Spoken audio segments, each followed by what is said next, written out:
My husband filed for divorce and demanded full custody of our daughter, claiming I was mentally unstable and dangerous. The judge was seconds away from signing the order that would ruin my life and strip me of everything I had built. Then my 8-year-old daughter Amara stood up from the back bench, holding her pink iPad, and asked, "May I show you something that Mom does not know about your honor?" The judge nodded slowly.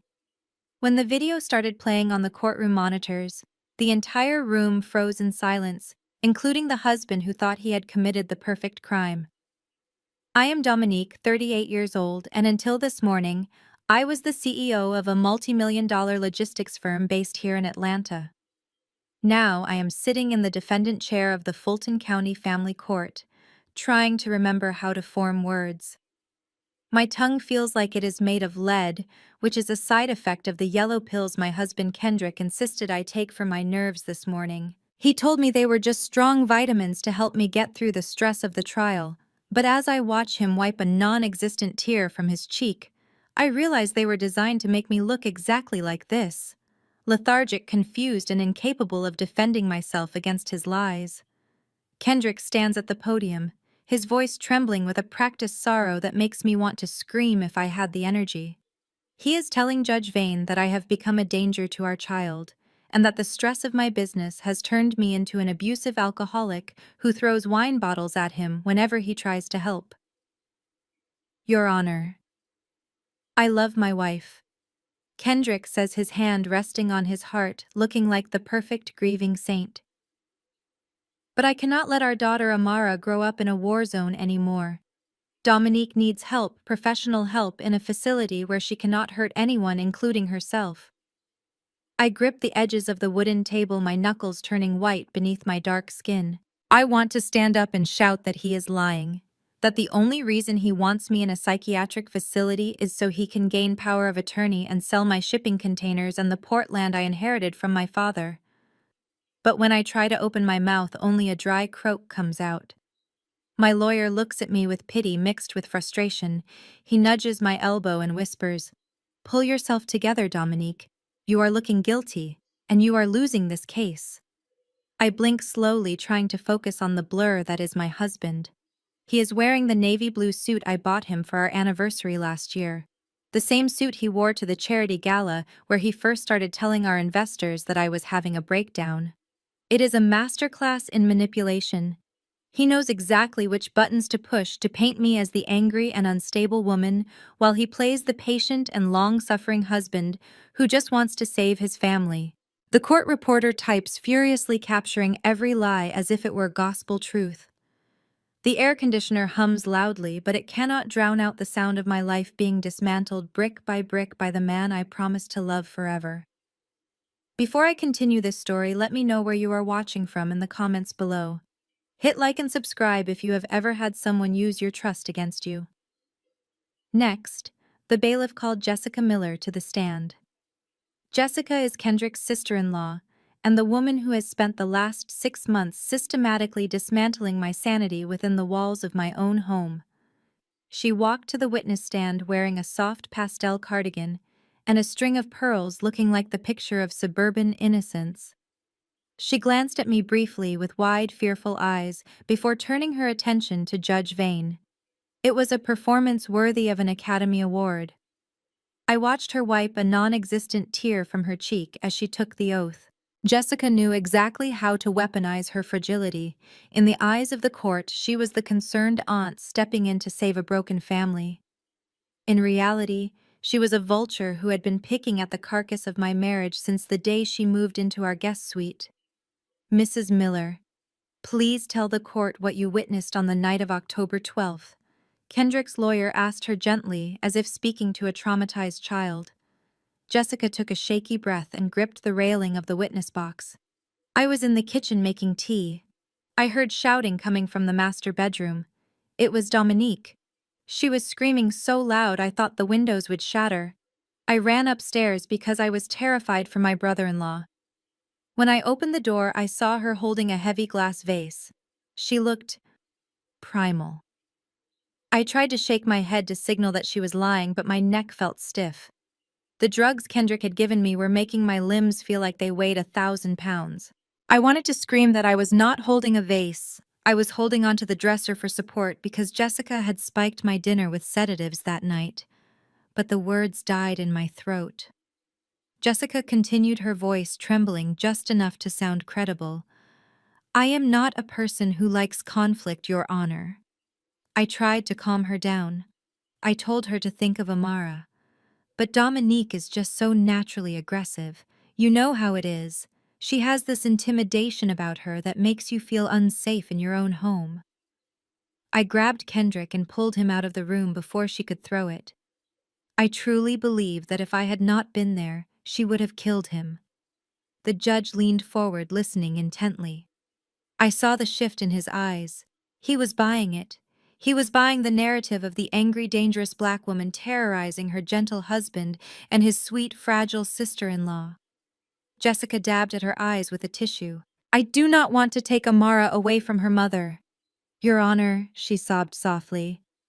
But I cannot stand by and watch that little girl be raised in such a volatile environment. Amara deserves a home where she is safe, where she can learn proper manners and be raised with traditional values.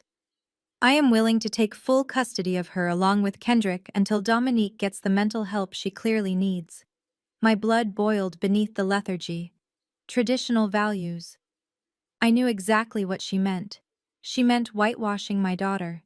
She meant stripping Amara of her culture, her confidence, and her identity, just like she had tried to strip me of mine. I looked over at Amara sitting on the back bench. She was not looking at Jessica. She was staring at her iPad, her small fingers moving slightly. She was the only one in the room who knew the truth about Aunt Jessica. And I prayed to God that whatever she had on that screen would be enough to save us. Judge Vane adjusted his spectacles and looked down at me from his high bench. His expression was stern and unforgiving. I have heard enough, he announced, his deep voice filling the room. Based on the testimony provided by Mr. Brooks and Mrs. Miller, it is clear that the current environment is detrimental to the child's welfare. Therefore, I am inclined to grant temporary sole custody to the father pending a full psychiatric evaluation of the mother. My heart hammered against my ribs like a trapped bird. I tried to stand up to shout that this was a mistake, but my legs would not cooperate. The sedatives were doing their job perfectly, keeping me silent while my life was stolen from me. Kendrick smirked, trying to hide his triumph behind a mask of solemn relief. Jessica reached out and squeezed his hand, a gesture of victory that made my stomach turn. The judge raised his gavel, ready to seal my fate. The sound of that wood striking the block would be the end of my world. Suddenly, a small scraping sound broke the heavy silence. It was the sound of a wooden bench shifting against the floor. Every head in the courtroom turned toward the back row. My daughter Amara stood there in her pressed Sunday dress, clutching her bright pink iPad against her chest like a shield. She looked so small in the vast, intimidating room, but her eyes were wide and focused. Sit down, Amara. Kendrick hissed, his voice sharp and commanding. This is not for children. But Amara did not sit down. She walked past the bailiff, who looked too surprised to stop her, and approached the railing that separated the gallery from the court floor. She looked directly up at the judge, her chin trembling slightly. Excuse me, Mr. Judge, she said, her voice clear and bell-like, cutting through the tension. Judge Vane paused, his gavel hovering in midair. He looked down at my daughter, his expression softening just a fraction. Yes, young lady. You should not be speaking right now. I know, Amara replied, clutching the tablet tighter. But my mommy cannot talk right now because Daddy gave her the yellow medicine. So I need to show you something instead. Kendrick's face went pale. He stood up abruptly, knocking his chair over. Your Honor, I object. My daughter is confused. She is acting out because of the stress. Sit down, Mr. Brooks. The judge barked, his authority snapping back instantly. Let the child speak. He turned his attention back to Amara. What do you want to show me, child? Amara held up the pink iPad. Can I show you my cartoon? I made it on my movie app. But it is not a normal cartoon. It is a movie about Daddy and Aunt Jessica. A heavy silence descended on the courtroom, a silence so thick it felt like it would suffocate us all. It was not the silence of peace, but the silence of a bomb about to detonate. Kendrick looked at Jessica, and for the first time I saw genuine terror in his eyes. Jessica had stopped her fake crying, her mouth hanging slightly open. The judge narrowed his eyes, sensing the shift in the atmosphere. "Bailiff, please take the device from the child and connect it to the main display." "No," Kendrick shouted, lunging forward. "You cannot do that. That is private property." Two court officers stepped in front of him, blocking his path. Kendrick fell back into his chair, defeated, beads of sweat forming on his forehead. As the bailiff took the iPad from Amara and plugged the connector cable into the court's audio-visual system, the large screens on the wall flickered to life. I held my breath, forcing my eyes to stay open. I did not know what my daughter had recorded, but as the screen turned from black to the familiar interior of my own kitchen, I knew that the game was about to change forever. To understand the horror on Kendrick's face, you have to go back 6 months.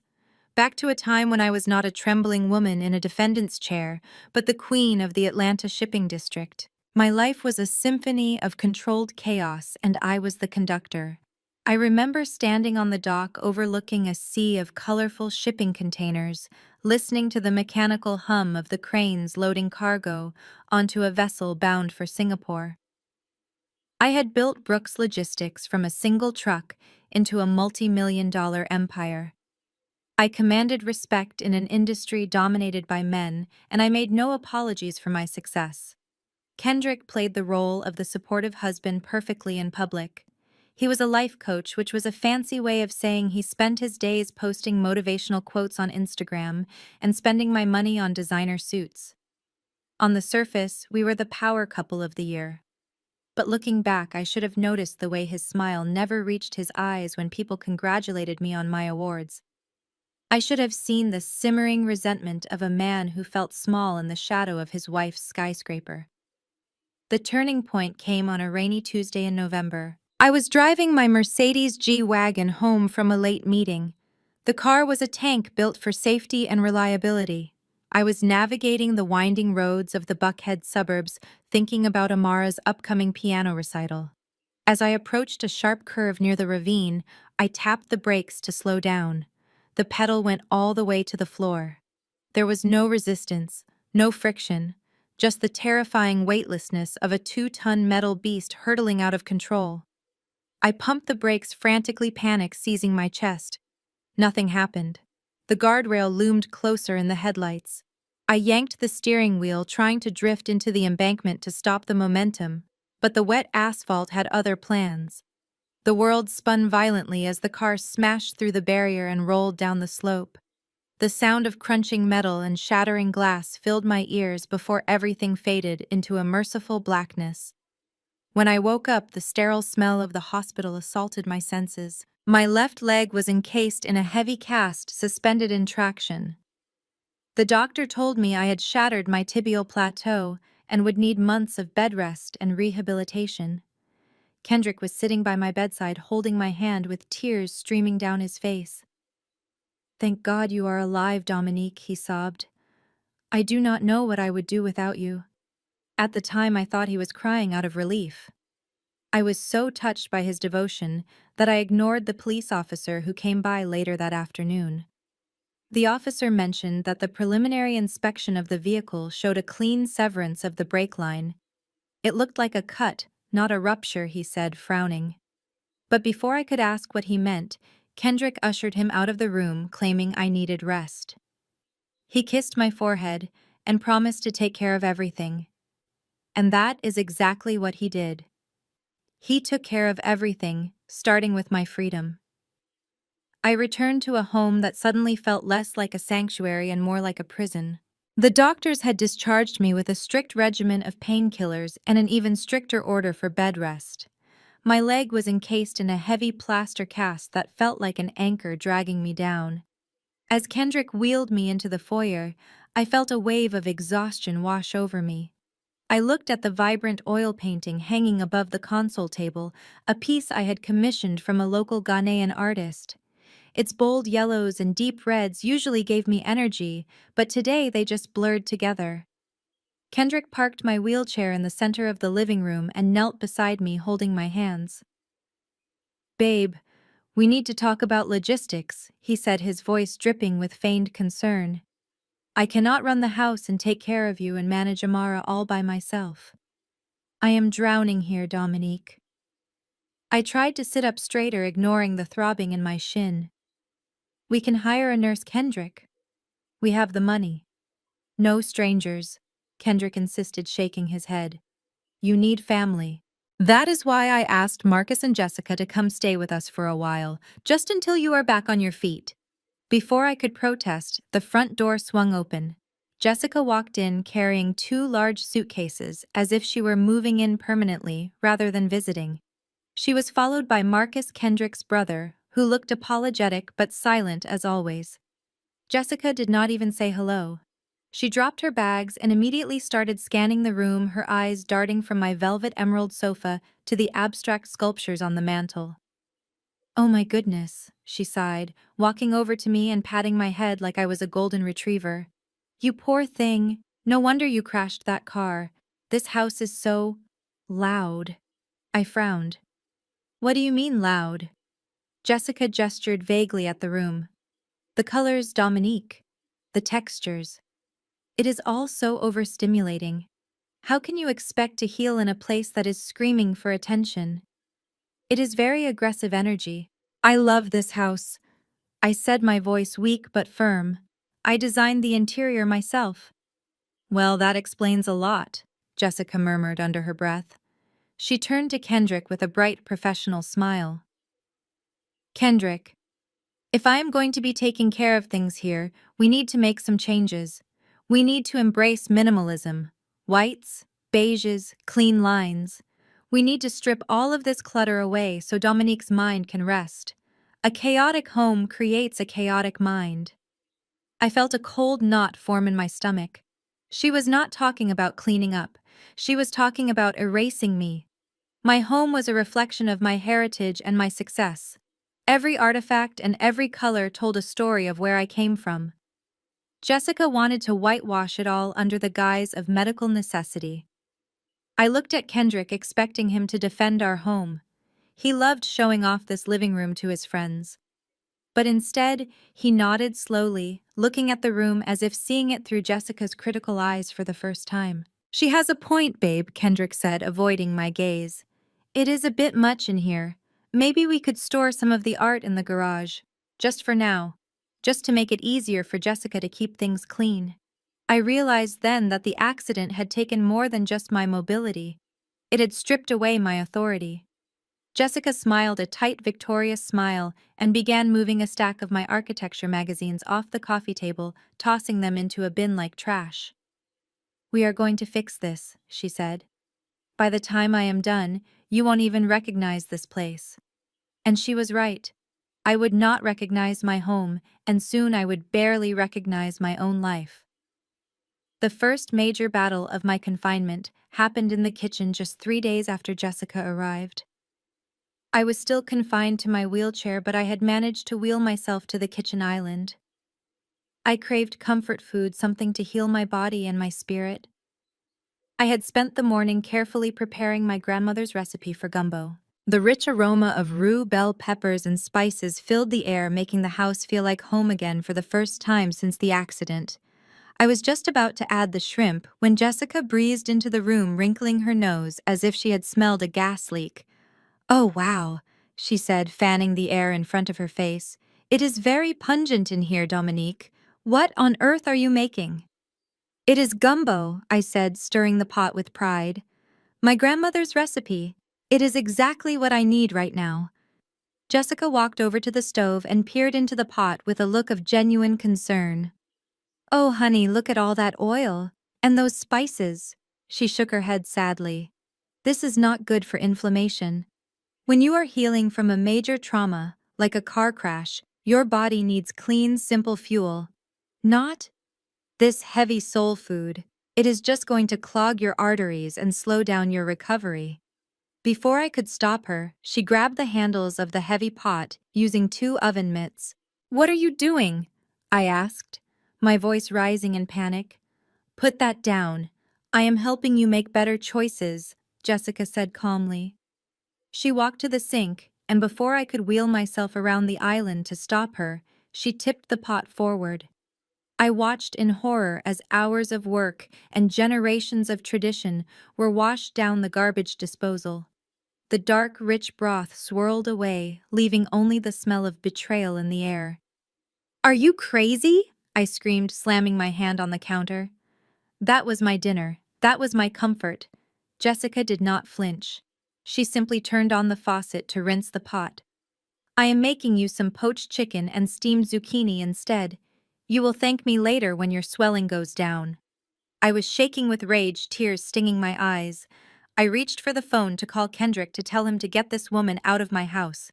But Kendrick was already standing in the doorway. He had heard the shouting. "Kendrick, tell her to leave," I demanded, pointing a trembling finger at Jessica. "She just threw away my food. She has no right to touch my things." Kendrick looked at the empty pot in the sink, and then at Jessica, who looked back at him with wide, innocent eyes. "Kendrick, I was just trying to help her follow the anti-inflammatory diet the doctor recommended," she said softly. "I spent all afternoon looking up healthy recipes for her." Kendrick sighed and walked over to me, but instead of comforting me, he looked disappointed. "Dominique, stop overreacting. Jessica is doing us a huge favor by cooking and cleaning. You are being completely ungrateful." "Ungrateful," I repeated in disbelief. "She threw away my grandmother's gumbo, Kendrick. She is erasing everything that makes this house mine. She is trying to save your life." Kendrick snapped, his voice sharp. "You are acting like a spoiled brat. Maybe if you stopped obsessing over food and focused on getting better, you would be out of that chair by now. Eat the chicken Jessica makes and say thank you." He turned and walked out, leaving me alone with Jessica. She smiled, a small, tight smile that did not reach her eyes. "See," she whispered, setting a plate of boiled, unseasoned chicken in front of me. "We just want what is best for you. Now eat up." Mrs. Hattie was the only light left in my rapidly darkening world. She had been with my family since before my parents passed away, and she was the only person in that house who looked at me with love instead of pity or contempt.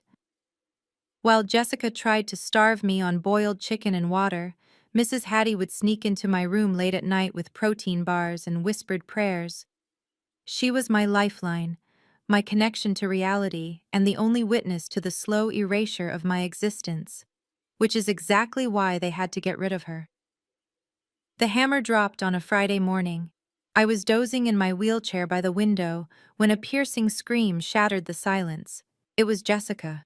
I heard heavy footsteps running up the stairs, followed by Kendrick shouting. My heart raced as the door flew open.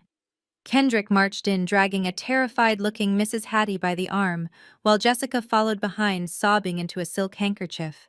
"She stole it," Jessica wailed, pointing a manicured finger at the woman who had practically raised me. "My diamond engagement ring, the one Marcus gave me. I left it on the bathroom sink and now it is gone." I looked at Mrs. Hattie. She stood tall and dignified despite Kendrick's grip on her arm. Her uniform was pressed perfectly, and her face was a mask of stoic calm, but I saw the fear in her eyes. "I did not take anything," Mrs. Hattie said, her voice steady. "I have worked in this house for 20 years, Mr. Kendrick. You know I am not a thief." "We will see about that," Kendrick snapped. He grabbed Mrs. Hattie's worn leather handbag from her shoulder and dumped its contents onto my bed. A Bible, a roll of peppermint candies, some bus tokens, and there, gleaming maliciously against the white duvet, was Jessica's diamond ring. I gasped. It was a setup. It was so obviously a setup that I wanted to laugh at the absurdity of it. Mrs. Hattie would never be so careless as to steal a ring and put it in her bag while still in the house. "Kendrick, this is ridiculous," I said, finding my voice. "Jessica planted that. Mrs. Hattie has had access to my safe for a decade and never touched a penny. Dominique, please," Jessica cried, clinging to Kendrick's arm. "I know you love her, but the evidence is right there. I do not feel safe with a thief in the house. What if she takes something of yours next? Or something of Amara's?" That was the trigger. Kendrick's face hardened. He looked at Mrs. Hattie with cold indifference. Get your things and get out, Hattie. You are fired effective immediately. If you are not off the property in 10 minutes, I am calling the police and pressing charges. But Mr. Kendrick Hattie started to plead not for her job, but for me. She looked at me with desperate urgency. Who is going to watch out for Miss Dominique? Out! Kendrick roared, pointing at the door. Mrs. Hattie looked at me one last time. There were tears in her eyes now, but she nodded slowly, acknowledging that she had lost. As she turned to leave, she whispered loud enough for me to hear, "Watch your drink, baby girl. Watch your drink." And just like that, she was gone. The room fell silent save for Jessica's sniffles, which stopped almost instantly once Mrs. Hattie was out of sight. Jessica reached out and plucked her ring from the bed, sliding it back onto her finger. She looked at me, and for a split second the mask slipped. She smiled. A cold predator's smile. "Well, that is unfortunate," she said, smoothing her hair. "But do not worry, Dominique. I will take over her duties. I will be watching you very closely from now on." I shivered in the warm room. I was completely alone now, trapped in a house with two people who were plotting my demise, and I had just lost my only shield. With Mrs. Hattie gone, the silence in the house became deafening. But it was not a peaceful silence. It was a heavy, suffocating quiet that seemed to shift and breathe whenever I closed my eyes. The days began to bleed together into a gray haze of medication and isolation. That was when the strange things started happening. Small things at first. Things that made me question my own memory. I would place my phone on the nightstand before drifting off to a drug-induced sleep. When I woke up, it would be across the room on the vanity. I would ask for a glass of water, and 5 minutes later, Jessica would walk in empty-handed, claiming I never asked for anything. I started to feel like I was losing my grip on reality, which is exactly what they wanted. One afternoon, I woke up with a start. I vividly remembered leaving my laptop open on the bed because I had been trying to check my work emails in secret, but the bed was empty. I dragged myself upright, panic rising in my chest. "Kendrick!" I called out, my voice raspy. "Kendrick, where is my computer?" Kendrick appeared in the doorway almost instantly. "What are you talking about, Dominique? You do not have your computer. The doctor said no screens, remember. It overstimulates your brain." I shook my head violently. No, I had it. I was reading the quarterly report. I put it right there on the duvet.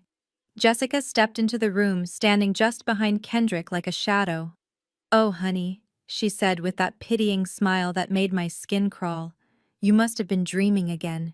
You have been asleep for 4 hours. There was no laptop." I looked from Kendrick to Jessica, trying to find a crack in their facade. But they were united, a wall of concern and condescension. "But it felt so real," I whispered. "That is the medication talking, babe," Kendrick said, walking over to smooth my hair. He picked up the bottle of yellow pills from the nightstand. "Dr. Evans said hallucinations are a rare side effect, but it looks like you are experiencing them. Maybe we need to up the dosage to help you sleep through it." "No," I said, pulling away. "I do not want more pills. I am not crazy, Kendrick." "Nobody said you were crazy," Jessica chimed in, her voice dripping with artificial sweetness. "Just confused. Yesterday you thought you heard Amara crying in the basement, but Amara was at school. You are under a lot of stress, Dominique. You need to trust us to distinguish what is real and what is in your head." That night, as I lay in the dark fighting the heaviness of my eyelids, I heard it again, whispering. It was coming from the baby monitor that had been left in my room from when Amara was an infant. I strained my ears. It sounded like Kendrick's voice followed by Jessica's giggle. I tried to focus to catch the words, but the sounds seemed to warp and twist. Was it them planning my demise? Or was it just the wind? Was I actually losing my mind? I squeezed my eyes shut and dug my nails into my palms until they bled, just to feel something real. I had to stay sane. For Amara, I had to stay sane. But in that dark room with the walls closing in, I began to wonder if I had already lost the battle. The annual Port Authority Gala was the single most important event on my business calendar. It was where contracts were renewed and alliances were forged. Despite my shattered leg and the fog of medication clouding my brain, I refused to miss it. I spent 2 hours trying to apply makeup with trembling hands, determined to show the world that Dominique Brooks was still in charge. But when I wheeled myself into the living room, I felt my resolve crack. Jessica was standing by the door wearing a gold sequined gown that hugged her curves in all the right places. She looked radiant, healthy, and undeniably powerful. She looked like the woman I used to be. Kendrick stood beside her, adjusting his bow tie. When he saw me, his face fell into a mask of exaggerated concern. "Babe, are you sure about this?" he asked, walking over to smooth a stray hair from my forehead. "You look exhausted. Jessica and I can go represent the family. You should rest. I am the CEO, Kendrick." I said, my voice sharper than I intended. "I need to be there." "Fine," he sighed. "But no alcohol. You are on heavy painkillers." We arrived at the ballroom, and the noise immediately assaulted my senses. The lights seemed too bright, and the music too loud. Jessica wasted no time. She glided into the crowd, shaking hands with my biggest investors, laughing at their jokes and charming them with stories about how she was holding the family together during my tragic recovery. She was playing the role of the saintly sister-in-law perfectly, and I was the invalid burden trailing behind her. I spotted Mr. Henderson, my biggest client, standing near the bar. I needed to talk to him about the harbor expansion contract. I started to wheel myself toward him, but Kendrick intercepted me. "Here, babe," he said, handing me a crystal glass with a lime wedge. "Just a sparkling water. You look parched." I took the drink gratefully. The room was stifling hot. I took a long sip, trusting my husband to look out for me. That was my fatal mistake. Within 10 minutes, the room began to tilt. My vision blurred at the edges, and a wave of nausea rolled over me so violent it nearly knocked the breath from my lungs. I reached Mr. Henderson, but when I opened my mouth to greet him, my words came out in a thick, unintelligible slur. Mr. Henderson looked at me with confusion, then alarm. "Dominique, are you all right?" he asked, stepping back. I tried to say I am fine, but instead I lurched forward. The sparkling water had been spiked with a double dose of my sedatives mixed with something else. Something that reacted violently with my system. I retched, and before I could cover my mouth, I vomited all over the front of my emerald silk gown and onto Mr. Henderson's polished shoes. The music stopped. The chatter died. I slumped forward in my wheelchair, gasping for air, tears of humiliation streaming down my face. Through the haze, I saw Kendrick rushing over his face, a portrait of long-suffering patience. "I am so sorry, everyone," he announced, his voice projecting to the back of the room. "My wife has a drinking problem that has gotten worse since the accident. We are trying to get her help." He looked at me with sad, disappointed eyes, while Jessica rushed to hand Mr. Henderson a napkin, apologizing profusely for my behavior. As they wheeled me out of the ballroom past the staring eyes of my peers, I knew my reputation was in ruins. Kendrick had not just embarrassed me. He had assassinated my character in front of the only people who could save my business. The morning after the gala, I woke up with a headache that felt like a sledgehammer was taking aim at my temples. The taste of bile and shame was thick in my throat. I tried to sit up, but the room spun violently, forcing me back against the pillows. Before I could even gather my thoughts, the bedroom door opened. Kendrick walked in carrying a silver tray. But instead of breakfast or coffee, it held a stack of legal documents and a heavy black Montblanc pen. He slammed the tray down on the nightstand, the noise echoing like a gunshot in the silent room. "Look at this," Kendrick said, tossing a tablet onto the duvet. I squinted at the screen. It was a video from the night before. I watched in horror as a shaky cell phone recording showed me slumping forward in my wheelchair, vomiting on Mr. Henderson's shoes, while the crowd gasped. The caption read, "CEO of Brooks Logistics Meltdown at Charity Gala. You have destroyed us." Dominique, Kendrick said, his voice cold and devoid of sympathy. The board has been calling me since 6 in the morning. Investors are pulling out. Mr. Henderson is threatening to cancel the harbor expansion contract. They think you are an unstable alcoholic who cannot be trusted with a $1 billion supply chain. I felt tears sting my eyes. It was the medication, Kendrick, I whispered. You gave me that drink. Do not blame me for your lack of control, Kendrick snapped. He paced the room, running a hand over his shaved head. I managed to talk the board off a ledge. I told them you are entering a rehabilitation program immediately. But there is a condition. He tapped the stack of papers on the tray. You need to step down temporarily. You need to sign over the operational control of the company to me until you are deemed fit to return. It is a temporary power of attorney. I stared at the papers. My instincts screamed at me to refuse. Brooks Logistics was my life's work. My father built the foundation, but I built the skyscraper. Handing it over to Kendrick, who had never managed anything larger than a fantasy football league, felt like suicide. I cannot sign this, I said, my voice trembling. You do not know how to run the logistics network. And you do, Kendrick countered, pointing at the video on the tablet. Look at yourself, Dominique. You are a mess. If you do not sign this, the board will vote to remove you permanently for cause. You will lose the company anyway. At least this way it stays in the family. I am trying to save your legacy. Jessica appeared in the doorway, leaning against the frame with her arms crossed. He is right, Dominique, she said. Do it for Amara. Do you want her to see her mother bankrupt and humiliated? Or do you want to take some time to get better while Kendrick handles the stress? The mention of Amara broke me.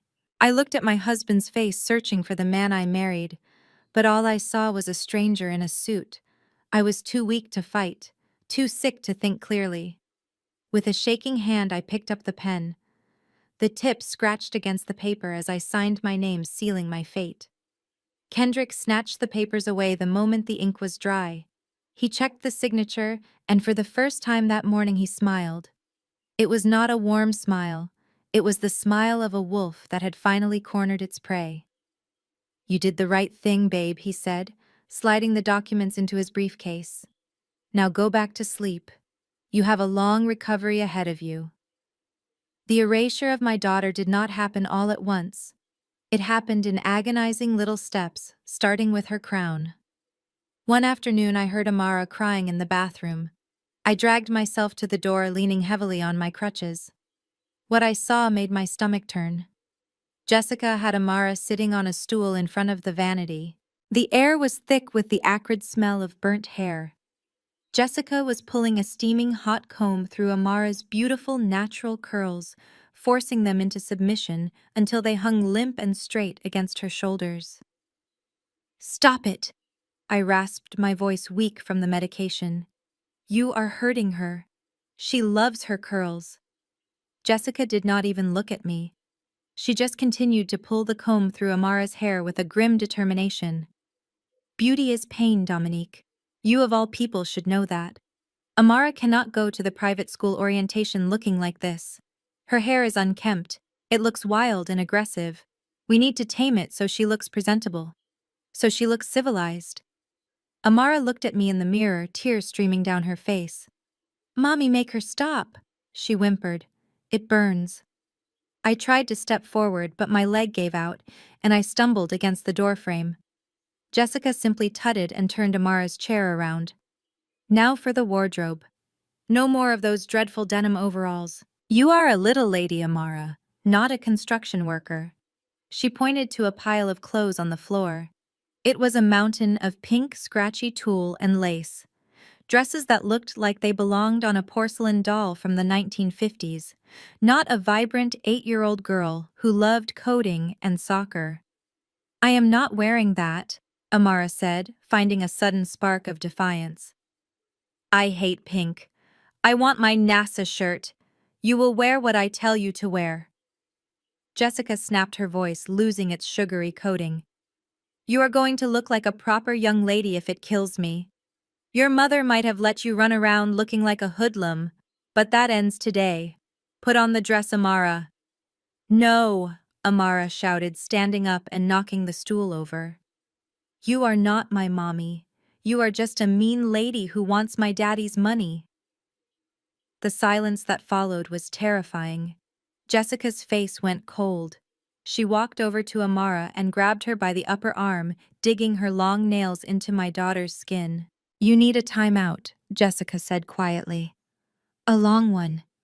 To think about respect and gratitude."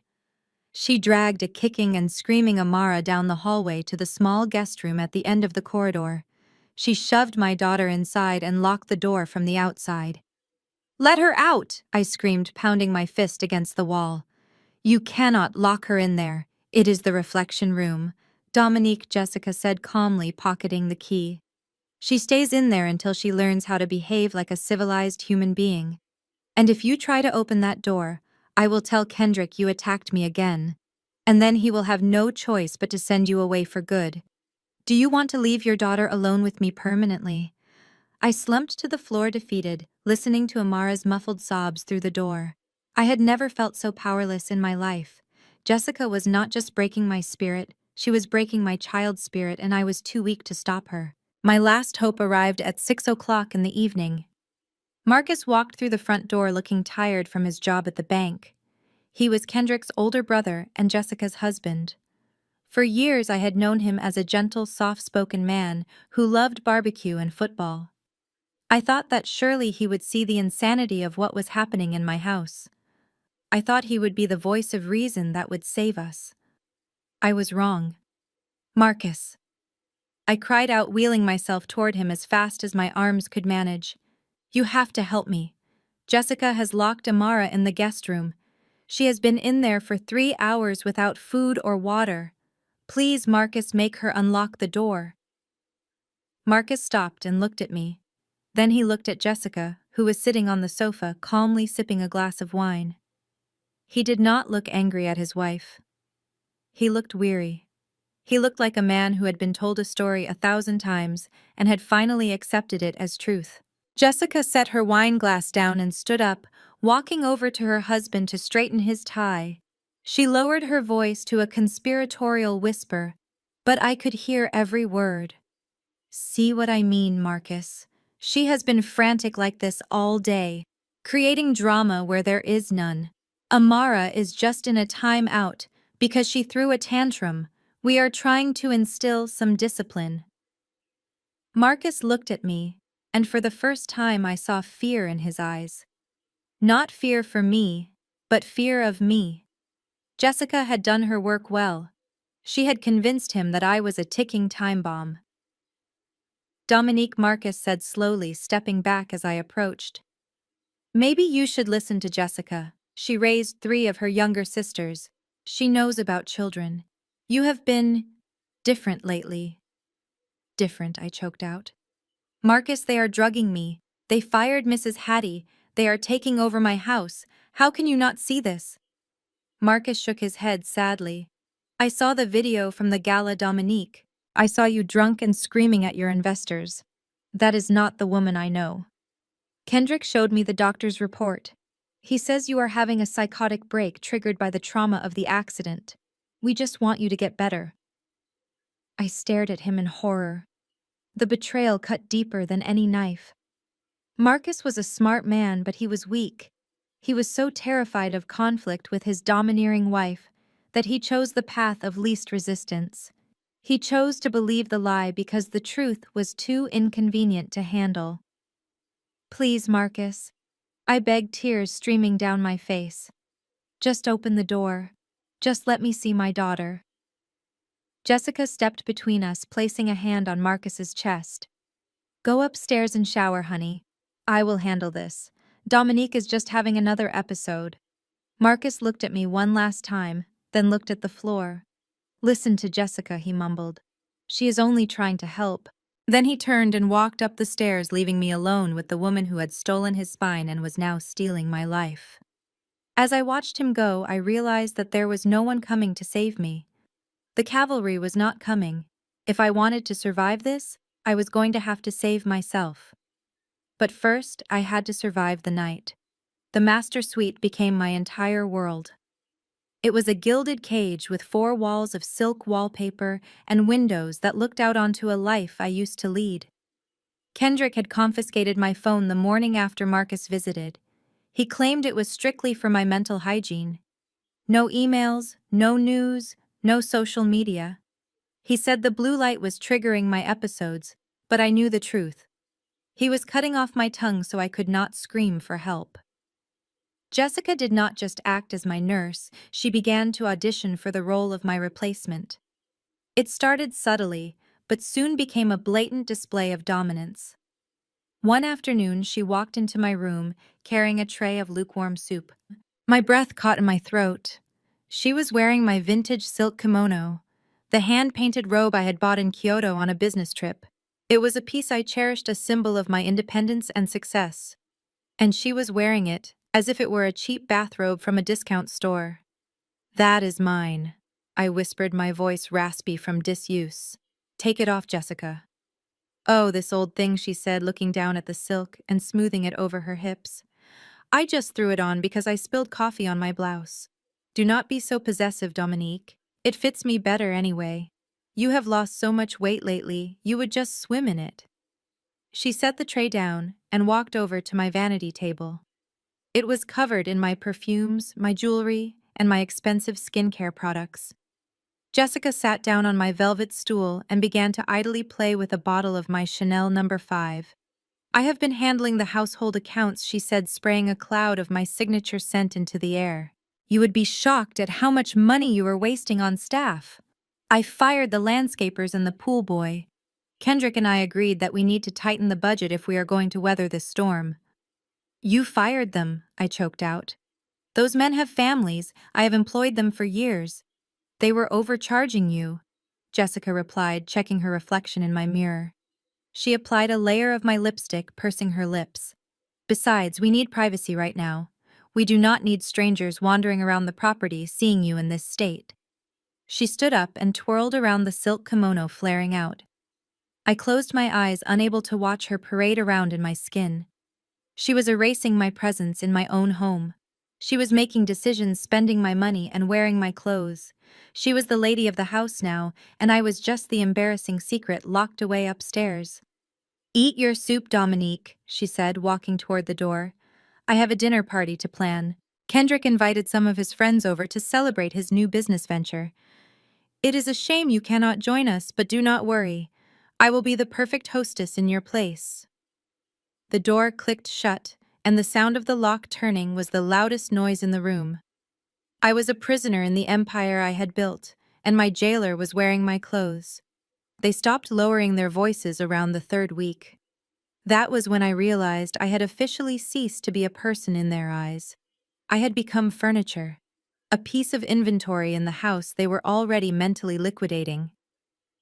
The ultimate insult came on a Tuesday afternoon when Kendrick and Jessica walked into my bedroom carrying a roll of large blueprints and a bottle of expensive champagne. They did not even look at my face.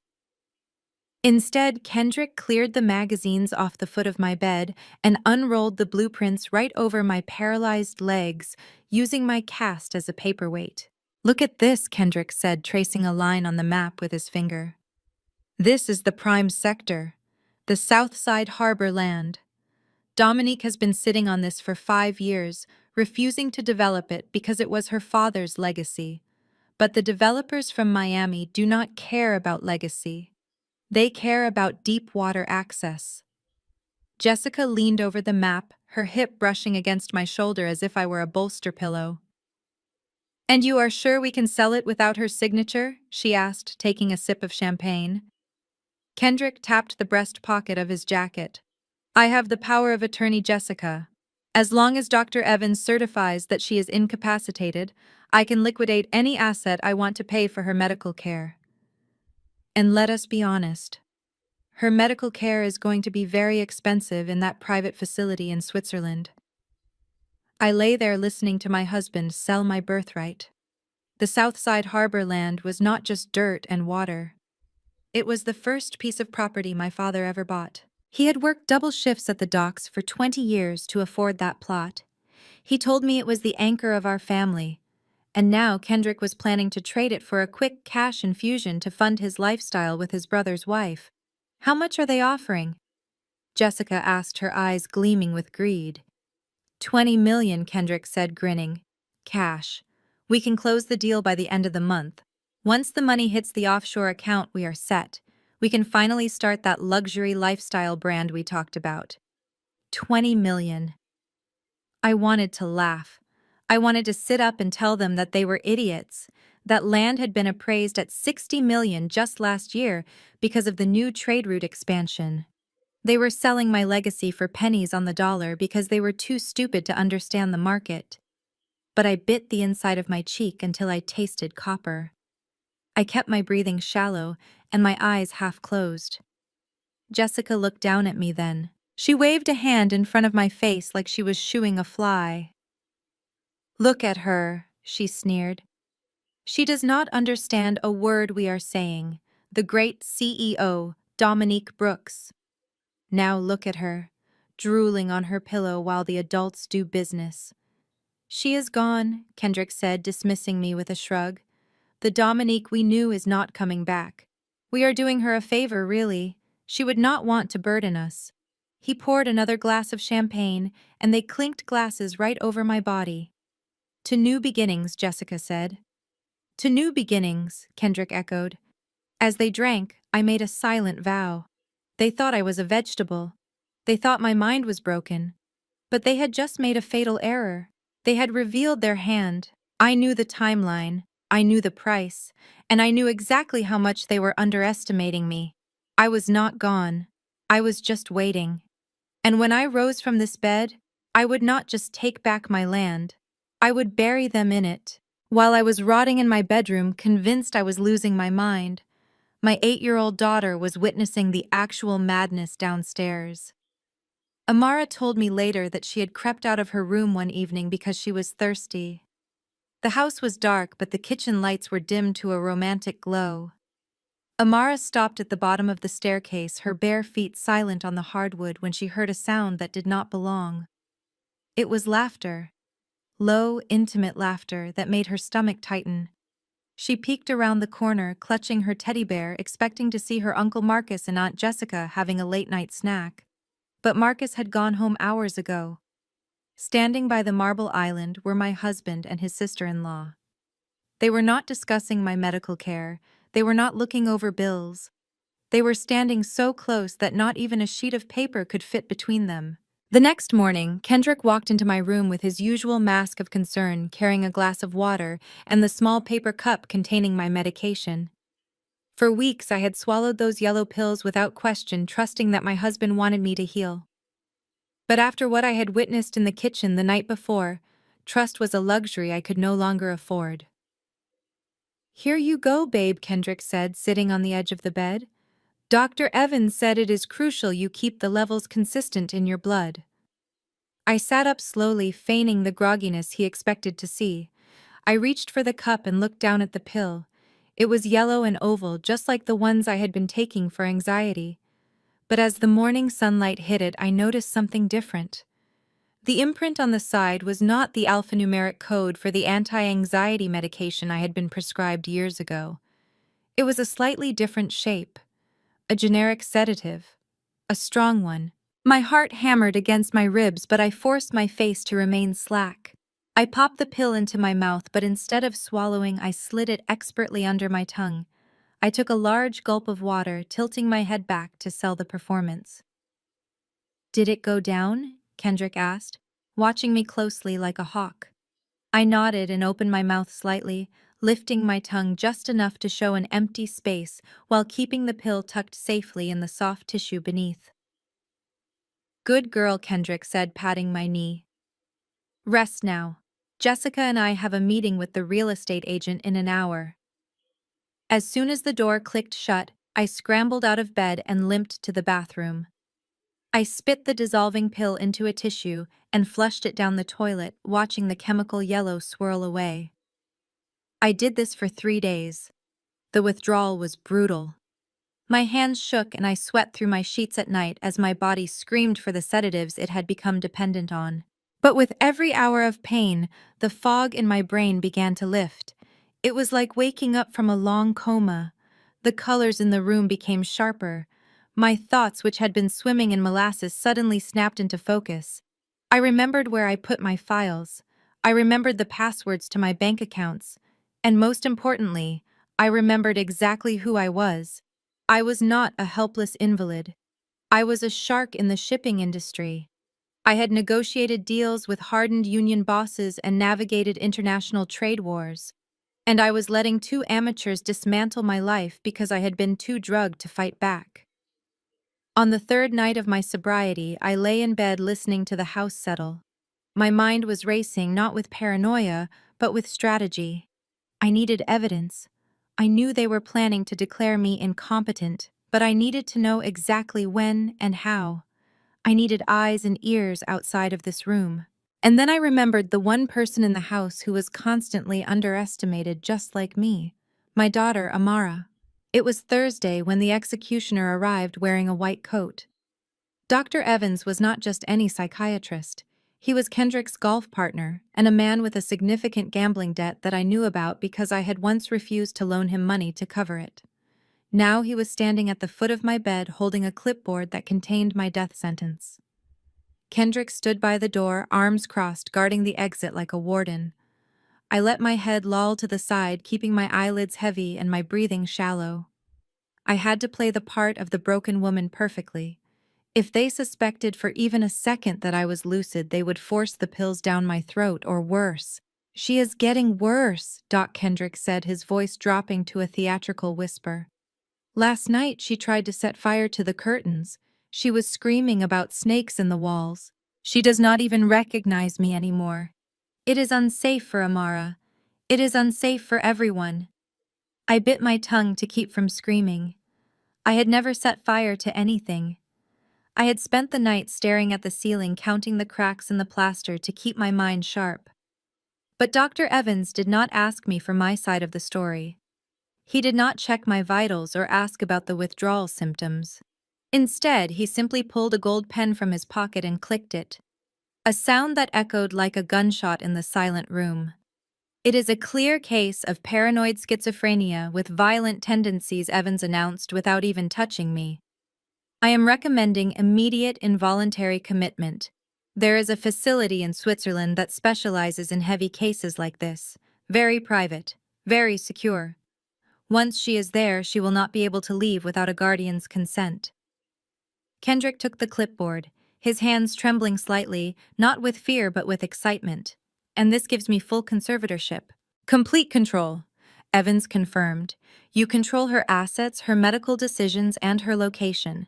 This document supersedes her rights as a citizen because she is a danger to herself.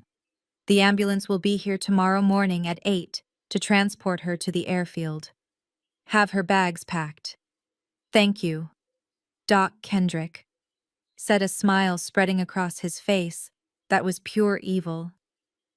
"You have no idea how much this helps the family." "I am just doing my job," Evans replied, checking his watch. "Now, about that consulting fee we discussed." "Do not worry," Kendrick said, placing a hand on the doctor's shoulder. "Once the bank accounts are unlocked on Monday, you will be the first check I write." They shook hands right over my body, sealing the deal to bury me alive in a foreign country. As they walked out of the room, laughing about their tea time on Saturday, I opened my eyes. The fog was gone. The fear was gone, replaced by a cold, hard resolve. Tomorrow morning at 8. I had less than 24 hours to save my life, and I knew exactly who I needed to signal. My daughter Amara was 8 years old, but she possessed the emotional intelligence of a woman 3 times her age. She had been watching the house change. She had seen her vibrant mother turn into a ghost and her father turn into a monster. She knew something was wrong, but until that Thursday evening, she had felt powerless to stop it. That night, Kendrick allowed her a 5-minute supervised visit to say goodnight. He stood by the door, arms crossed, tapping his foot impatiently, checking his watch every 30 seconds. Amara climbed onto the bed, her movements hesitant and fearful. She looked at me, searching for the glazed, vacant stare she had grown used to over the past few weeks. Instead, she found my eyes clear, sharp, and burning with a fierce intensity. I took her small hand in mine. I squeezed 3 times. Quick, sharp, intentional. It was our secret signal from when she was a toddler. 3 squeezes meant I love you. But tonight it meant I am here. I am present. I am fighting. Amara's eyes widened slightly. She froze, waiting to see if it was a muscle spasm or a message. I did it again. 3 sharp squeezes. A spark of recognition lit up her face. She squeezed back 4 times. I am with you. I leaned close to her ear, pretending to kiss her goodnight. Kendrick took a step forward, suspicious. Time is up, Amara, he barked. Let mommy sleep. I held her for 1 second longer. iPad. I breathed into her hair, barely making a sound. Record everything. Do not let them see. Amara pulled back. She did not nod. She did not smile. She simply looked at me with a solemn determination that broke my heart and filled it with pride simultaneously. She slid off the bed and walked past her father. "Good night, Daddy," she said, her voice devoid of the fear she had shown days prior. Kendrick did not notice the shift. He was too busy texting Jessica. That was his fatal mistake. He thought Amara was just collateral damage. He did not realize she was the surveillance team. From that moment on, Amara became a phantom in her own home. She weaponized her invisibility. To Kendrick and Jessica, she was just a nuisance, a child glued to her screen playing silly games. They did not realize that the pink iPad case concealed a high-definition camera lens. She started leaving the device in strategic locations, propped up on the kitchen counter behind a cereal box while they discussed transferring my funds. Tucked into the bookshelf in the living room, while Jessica bragged on the phone about her new status as the lady of the house. Amara learned to walk softly, to blend into the shadows, and to hit the record button with the speed of a professional spy. One afternoon, I watched through the crack in my door as Jessica stood in the hallway berating the cleaning staff. Amara was sitting on the floor nearby, apparently absorbed in a cartoon, but I saw the angle of the screen. She was recording every word of Jessica's tirade, every slur and every threat. My daughter was building the case that would save my life, and she was doing it right under their noses. They thought they were the predators, but they had no idea they were being hunted by an 8-year-old girl with a tablet. The explosion happened on a Friday afternoon. The house was quiet until the sound of shattering glass, followed by a terrified scream, tore through the silence. It was Amara. My mother's instinct overrode the weakness in my limbs. I threw off the covers and dragged myself out of bed, ignoring the searing pain in my healing leg. I stumbled into the hallway, catching myself on the walls, breathing hard as I made my way to the top of the stairs. Below me in the foyer, a scene of cruelty was unfolding. Amara was cowering on the floor, clutching her cheek, while a puddle of grape juice soaked into the pristine white rug Jessica had bought with my money. Jessica stood over my daughter, her face twisted into a mask of ugly rage. Her hand was raised, and before I could even shout, she brought it down again, striking Amara across the face with a sickening smack. "You clumsy little brat," Jessica shrieked. "Do you know how much this rug cost? I am trying to make this house civilized, and you are ruining everything just like your mother." The sight of my child being struck ignited a fire in my blood that burned away the pain and the fear. I did not need crutches. I did not need pills. I needed to kill her. I moved faster than I had in months, descending the stairs with a clumsy desperation. "Get away from her!" I screamed, my voice raw and guttural.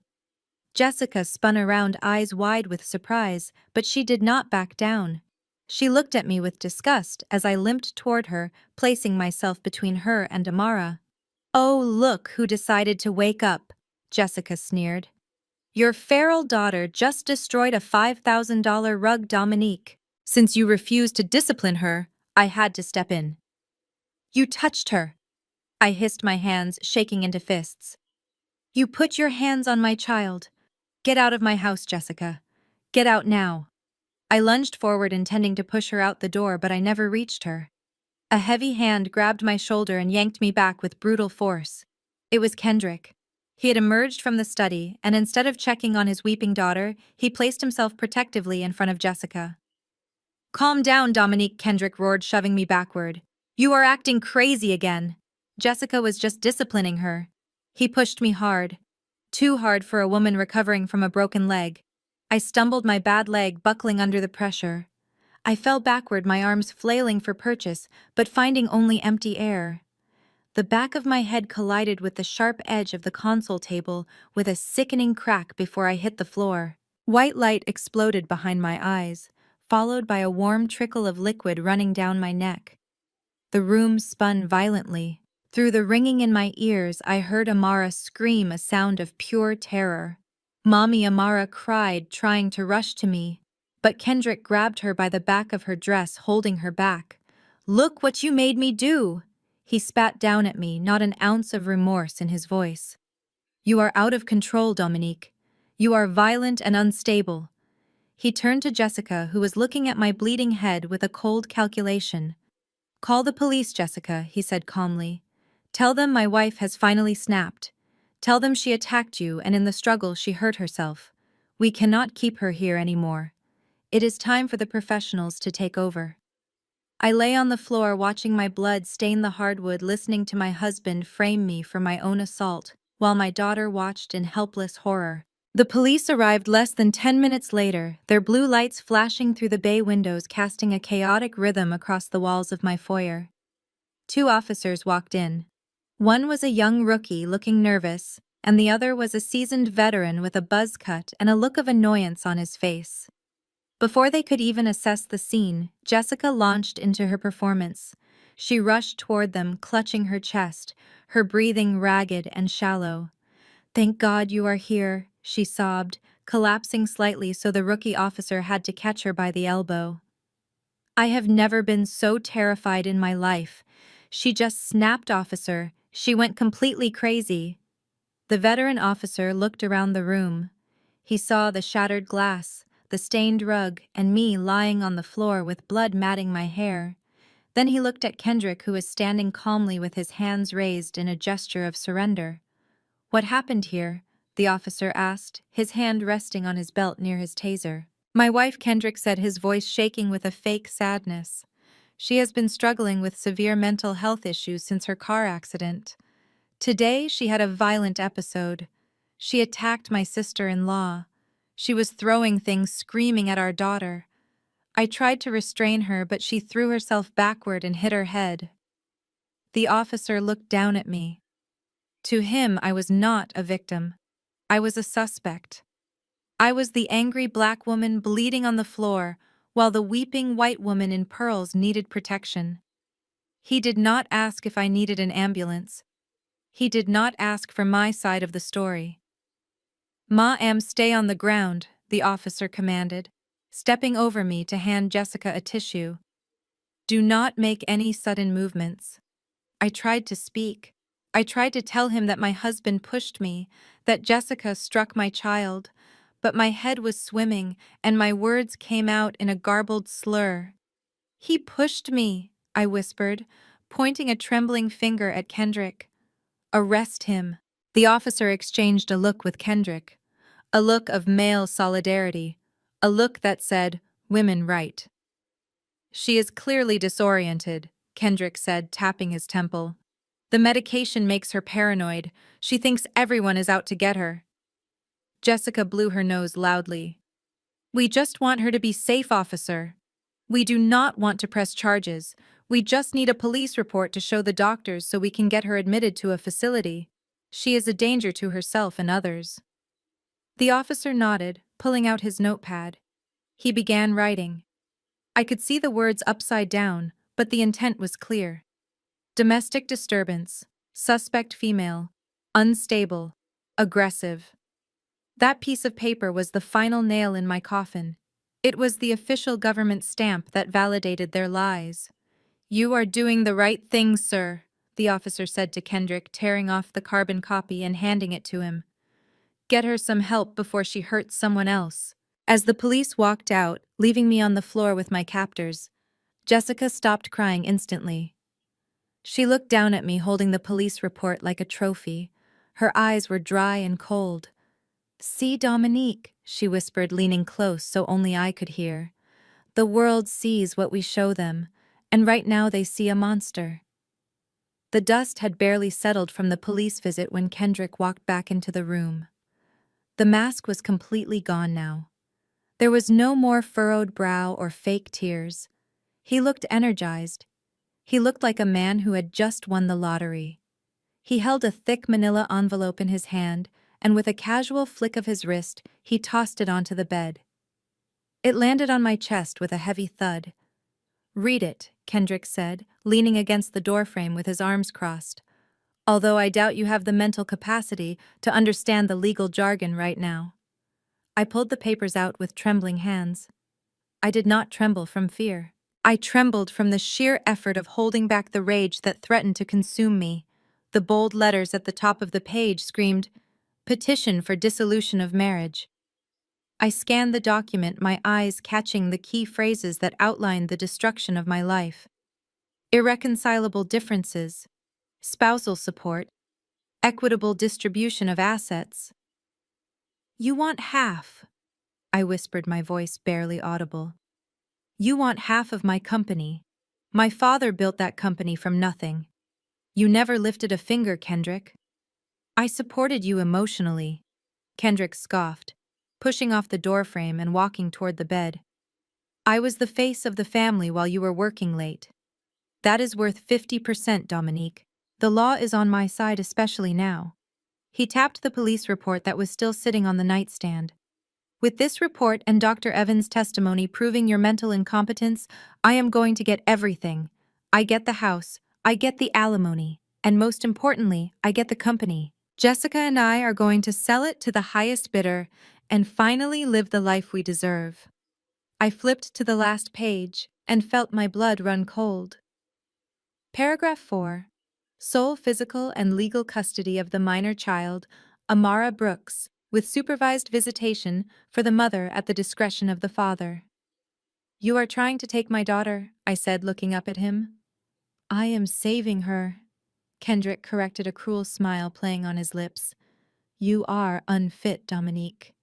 Look at you. You are a drug addict who attacks family members. No judge in Georgia will let you near a child. Amara needs stability. She needs Jessica. A woman who knows how to raise a proper lady, not a workaholic who thinks money solves everything." He leaned down, placing his hands on the mattress on either side of my legs, trapping me. His cologne, the expensive one I bought him for his birthday, filled my nose, making me nauseous. "You are done, Dominique," he whispered, his face inches from mine. "You are finished. By Monday, you will be on a plane to Switzerland, and I will be the CEO of Brooks Logistics. You built the throne, baby, but I am the one who is going to sit on it." He stood up and straightened his jacket, looking at me with pure contempt. "Pack your bags. And do not try anything stupid. The police are just a phone call away, and next time they won't just write a report. They will take you out in cuffs." He turned and walked out, whistling a happy tune, leaving me alone with the paperwork that detailed the end of my existence. But as I stared at his retreating back, I did not feel defeated. I felt focused. He had shown me his entire hand. He thought the game was over. He did not realize that I had an ace up my sleeve, and her name was Amara. The memory of Kendrick standing over me with those divorce papers faded as the harsh fluorescent lights of the courtroom pulled me back to the present. The bailiff finished connecting the white cable to Amara's pink tablet, and a large projection screen slowly descended from the ceiling behind the judge's bench. The mechanical hum of the motor was the only sound in the room. It sounded like the countdown of a bomb. Kendrick was gripping the arms of his chair so tightly his knuckles were white. He looked at his lawyer, who gave him a small, reassuring nod, but I could see the sweat beading on my husband's forehead. Jessica sat perfectly still, her posture rigid like a statue.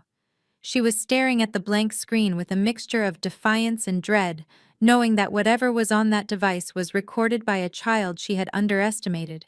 She was likely running through every conversation she had held in that house, wondering which one had been captured. Judge Vane leaned forward, his eyes narrowing behind his spectacles.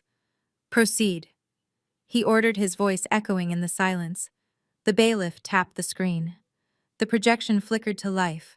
The image was high definition, but the angle was odd. It was slightly tilted, framed by the edge of a cereal box and the leaves of a potted plant. It was low to the ground, the vantage point of a spy who was small enough to be invisible. The digital date stamp in the corner read November 14th, 7:42 p.m. That was the night I supposedly attacked Jessica. That was the night they called the police. The audio crackled first, followed by voices that were undeniably clear.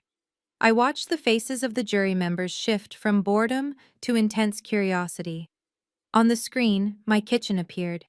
It was pristine and white, the result of Jessica's minimalist purge. Kendrick walked into the frame wearing the same blue shirt he was wearing in the courtroom right now. He was holding a mortar and pestle. Jessica followed him, her hand resting possessively on his lower back. They thought they were alone. They thought the lady of the house was comatose upstairs and the child was asleep. They were wrong on both counts. "Turn it off," Kendrick shouted, standing up, his composure finally shattering. "This is a violation of privacy. You cannot show this. That was recorded without my consent." "Sit down, Mr. Brooks," the judge roared, slamming his gavel down with a force that made everyone jump. "One more outburst and I will hold you in contempt of court." The video continues. Kendrick sank back into his chair, defeated. He looked at me across the aisle. I met his gaze, and for the first time in 6 months I did not look away. I did not blink. I let him see the fire that had been burning inside me since the moment he pushed me down the stairs. The screen was huge, illuminating the dark lies they had told. And as the video played on, I watched the color drain from Jessica's face, leaving her looking like a ghost in her designer pearls. The courtroom was no longer a place of law. It was a theater, and the horror movie was just beginning. The video playing on the screen was grainy, but the audio was crystal clear. It showed my kitchen on a Tuesday evening, the timestamp confirming it was just 3 days before the incident with the rug. Kendrick was standing at the island with his back partially to the camera, but his actions were unmistakable. He was holding a heavy stone mortar and pestle. The rhythmic grinding sound echoed through the courtroom speakers, a harsh, scraping noise that made the jurors wince.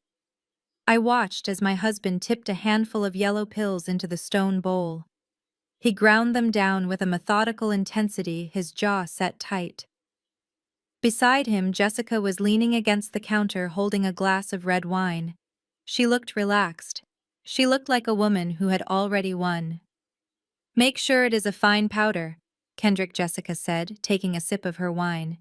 "If she tastes any grit, she might spit it out again. She is getting harder to trick."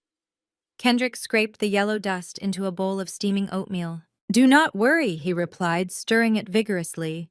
"I added extra cinnamon to mask the bitterness. This batch is strong. Dr. Evans gave me the double-strength samples."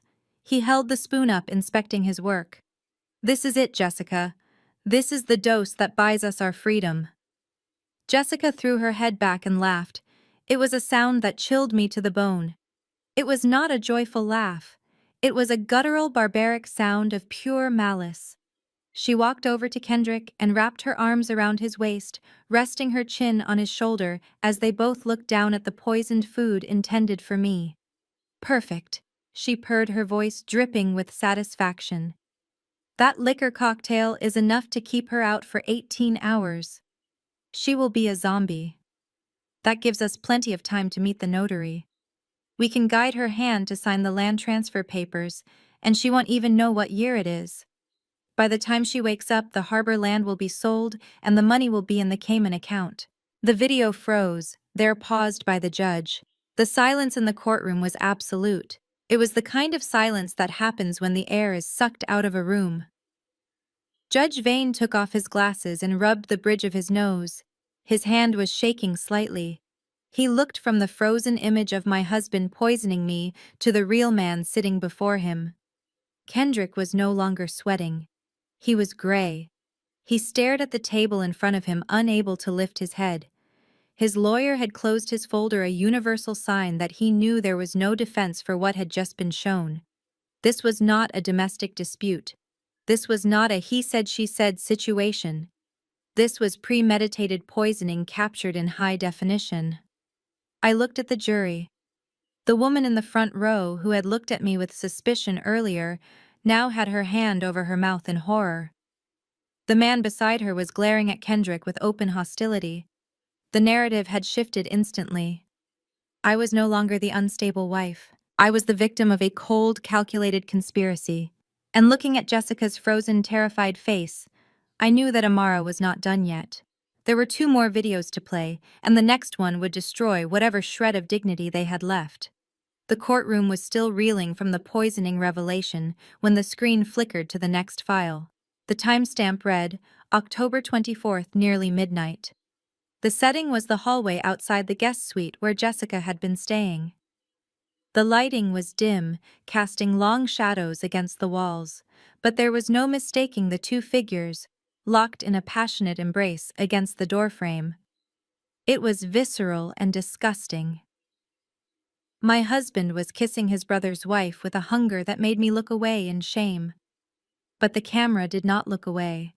Amara had propped the iPad on the hallway console table, hidden behind a vase of lilies, capturing every sordid detail. They broke apart, gasping for air, but they did not separate. Kendrick rested his forehead against Jessica's, his hands gripping her waist possessively. "I cannot wait until she is gone," Jessica whispered, her voice breathless and cruel. "Living in this house with her is exhausting. She is like a cockroach that just won't die no matter how much poison we feed her." "Patience, baby," Kendrick replied, kissing her neck. "The paperwork is almost ready. Dr. Evans is on board. Once we drop her off at the airfield, she is someone else's problem. Then the company is ours." Jessica pulled back, looking into his eyes with a cold, hard stare. "And the money, Kendrick. Do not forget the money. As soon as the wire transfer hits from the land sale, I am filing the papers. I am done with Marcus." In the courtroom, I heard a strangled sound from the gallery. It was a sound of pure heartbreak. I did not need to look back to know it was Marcus. He was watching his wife, the woman he had defended against me, outline her plan to discard him like trash. "He is useless," Jessica continued on the screen, oblivious to the future audience watching her. "He is weak, and he has no ambition. He is happy working a 9-to-5 job while I deserve the world. Once we have the 20 million, we are going to Europe. Just you and me. We will leave Marcus here with his debt and his broken heart, and we will leave Dominique to rot in that asylum." Kendrick laughed, a low, dark sound. "Europe sounds perfect. No baggage, no ex-wives, just us and the money." They kissed again, sealing their pact of betrayal. The video ended, leaving a frozen image of their lips locked together, looming over the courtroom like a billboard of sin. The silence that followed was heavy with shock. Jessica was shaking her head violently, her hands covering her mouth as if she could stuff the words back inside. She dared not turn around. She dared not look at the gallery where her husband sat. But I looked. Marcus was standing up, his face the color of ash. He looked at the screen, then at the back of his wife's head. The realization washed over him like a tidal wave. He had been a pawn. He had betrayed his sister-in-law and abandoned his morals for a woman who was planning to leave him the moment his bank account ran dry. The judge looked at Marcus with pity, then turned his gaze back to the defense table. His eyes were no longer impartial. They were filled with the righteous anger of a man who had seen enough. If the first 2 videos were smoking guns, this third one was a nuclear bomb. It began with a timestamp from 3 weeks ago. The scene was the master bathroom. Jessica was standing in front of the mirror, holding Amara's hairbrush, pulling strands of hair from the bristles, with a look of utter disgust on her face. Kendrick was sitting on the edge of the bathtub, scrolling through his phone. "I hate this texture," Jessica said, flicking the hair into the trash can, as if it were contaminated waste. "It is so coarse. It ruins my manicure every time I have to style it. Why could she not have taken after your side of the family, Kendrick? She is so dark. It is like trying to make a shadow look presentable." Kendrick did not defend his daughter. He did not tell his sister-in-law to stop insulting his child's DNA. Instead, he chuckled without looking up. She is a Brooks, Kendrick said dismissively. We have strong genes. Just relax, babe. Once we get custody, you can cut it all off if you want. We can get her a wig. Jessica leaned against the counter examining her nails. I might just do that. I do not want to be seen in public with her looking like that. People will think I am the nanny. But we need her for now. That little girl is the key to the castle. She turned to Kendrick, pointing the hairbrush at him. Do not forget the math, Kendrick. The child support guidelines for a high net worth individual like Dominique are insane. We are looking at $4,000 a month minimum plus access to the education trust. That covers the lease on the new Porsche and the condo in Buckhead. So I will hug the little brat and pretend I love her nappy hair. But you better make it worth my while. Kendrick stood up and kissed her forehead. Just bear with it, baby. She is our retirement plan. Think of her as a very expensive ATM. We just have to punch in the right code to get the cash. The video cut to black. The silence in the courtroom was different this time. It was not the silence of shock. It was the silence of violence. It was the heavy, suffocating pressure that comes before a riot. The court reporter had stopped typing, her hands hovering over the keys, her mouth agape. The bailiff, a large African-American man who had been stone-faced throughout the trial, was gripping his belt, his eyes fixed on Kendrick with a look of pure hatred. Racism is ugly in any form, but hearing it from the woman who wanted to raise my child and seeing it endorsed by the man who helped create her was a violation of nature. I looked at the jury. The 3 black women in the jury box were no longer looking at the evidence. They were looking at Jessica with a collective fury that could burn a city to the ground. Even the white jurors looked nauseated. Jessica Miller had just admitted to the court that she viewed my daughter as nothing more than a dark-skinned paycheck to be exploited and erased. Jessica was trembling so violently that her pearl necklace rattled against her collarbone. She looked at the judge but found no mercy there. Judge Vane was staring at her with eyes that were cold and hard as flint. He did not say a word for a long time. He simply let the weight of her own words crush her. Kendrick tried to say something, to stammer out an excuse, but the sound died in his throat. He knew. We all knew. There was no coming back from this. They had not just lost the case. They had lost their humanity in the eyes of everyone in that room. The screen faded to black, but the stain of their words remained in the air like a toxic cloud.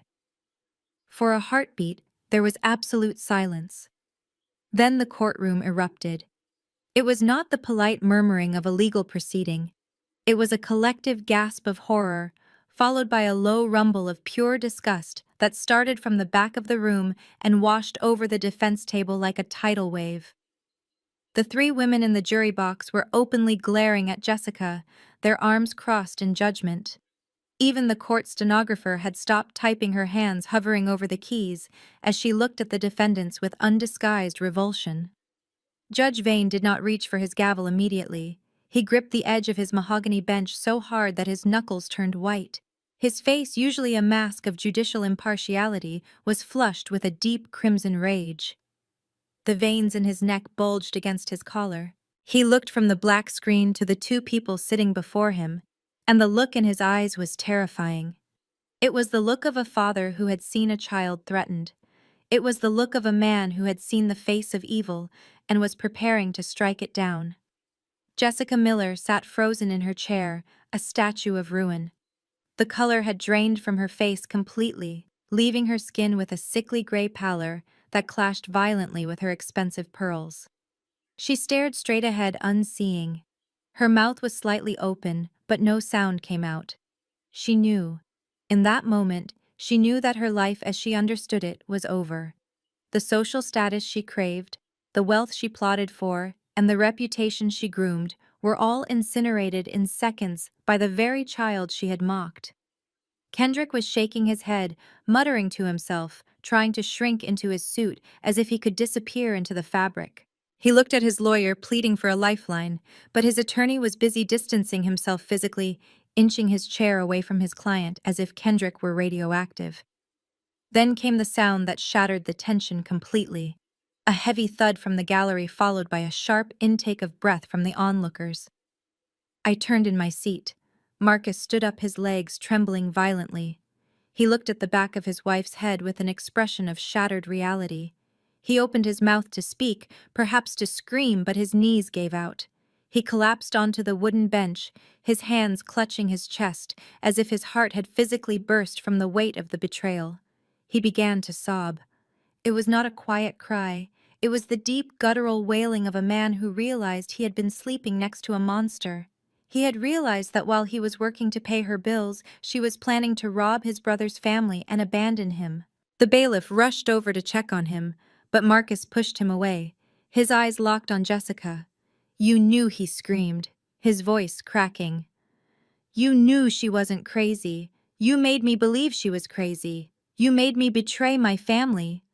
Jessica flinched as if she had been slapped, but she did not turn around. She could not face him. She could not face me. And she certainly could not face the judge who was now raising his gavel, not to restore order, but to deliver judgment. The sound of the wood striking the block echoed like a gunshot, signaling the end of the lies and the beginning of the reckoning. Judge Vane did not sit back down. He remained standing, towering over the courtroom like an avenging angel in black robes. He pointed his gavel at the defense table, not as a tool of order, but as a weapon of judgment. "Bailiffs, secure the courtroom," he boomed, his voice shaking the very walls. "No one leaves." Kendrick stood up, his chair screeching against the floor. "Your Honor, wait," he stammered, holding his hands up. "That video was taken out of context. It was a joke. We were just joking about the medication." "Sit down, Mr. Brooks," the judge roared. "This court has seen enough. Based on the evidence presented in the last 10 minutes, I am suspending these civil divorce proceedings effective immediately. This is no longer a domestic dispute. This is a crime scene." He turned his gaze to the two armed officers standing by the exit. "Officers, take Mr. Kendrick Brooks and Mrs. Jessica Miller into custody immediately." The room erupted into chaos. Kendrick tried to scramble backward, tripping over his own briefcase. "This is a mistake," he screamed as the bailiff grabbed his arm and twisted it behind his back. "I am a businessman. You cannot do this." The sound of the handcuffs ratcheting shut was the sweetest melody I had ever heard. Click, click, the sound of my freedom. Judge Vane looked down at them, his face grim. "You are being held without bail pending an immediate investigation by the district attorney. The charges based on this video evidence are conspiracy to commit murder, aggravated assault with intent to do great bodily harm, fraud, and child endangerment." Jessica did not fight. When the female officer pulled her hands behind her back, Jessica went limp. She looked at me across the aisle, her eyes wide with a terrifying realization. The game was not just lost. The board had been flipped. The jewels, the European vacation, the luxury condo, it was all gone. Replaced by a concrete cell and a prison jumpsuit. "You have the right to remain silent," the officer recited, dragging Jessica toward the side door. Kendrick was not so dignified. He was thrashing, trying to look at the gallery, trying to find someone, anyone who would help him. "Marcus," he shouted at his brother. "Marcus, tell them we are good people." Marcus lifted his head from his hands. His face was wet with tears, but his eyes were hard.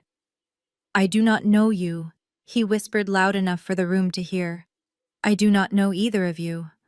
As they dragged Kendrick past my table, he lunged toward me, restrained only by the heavy grip of the bailiff.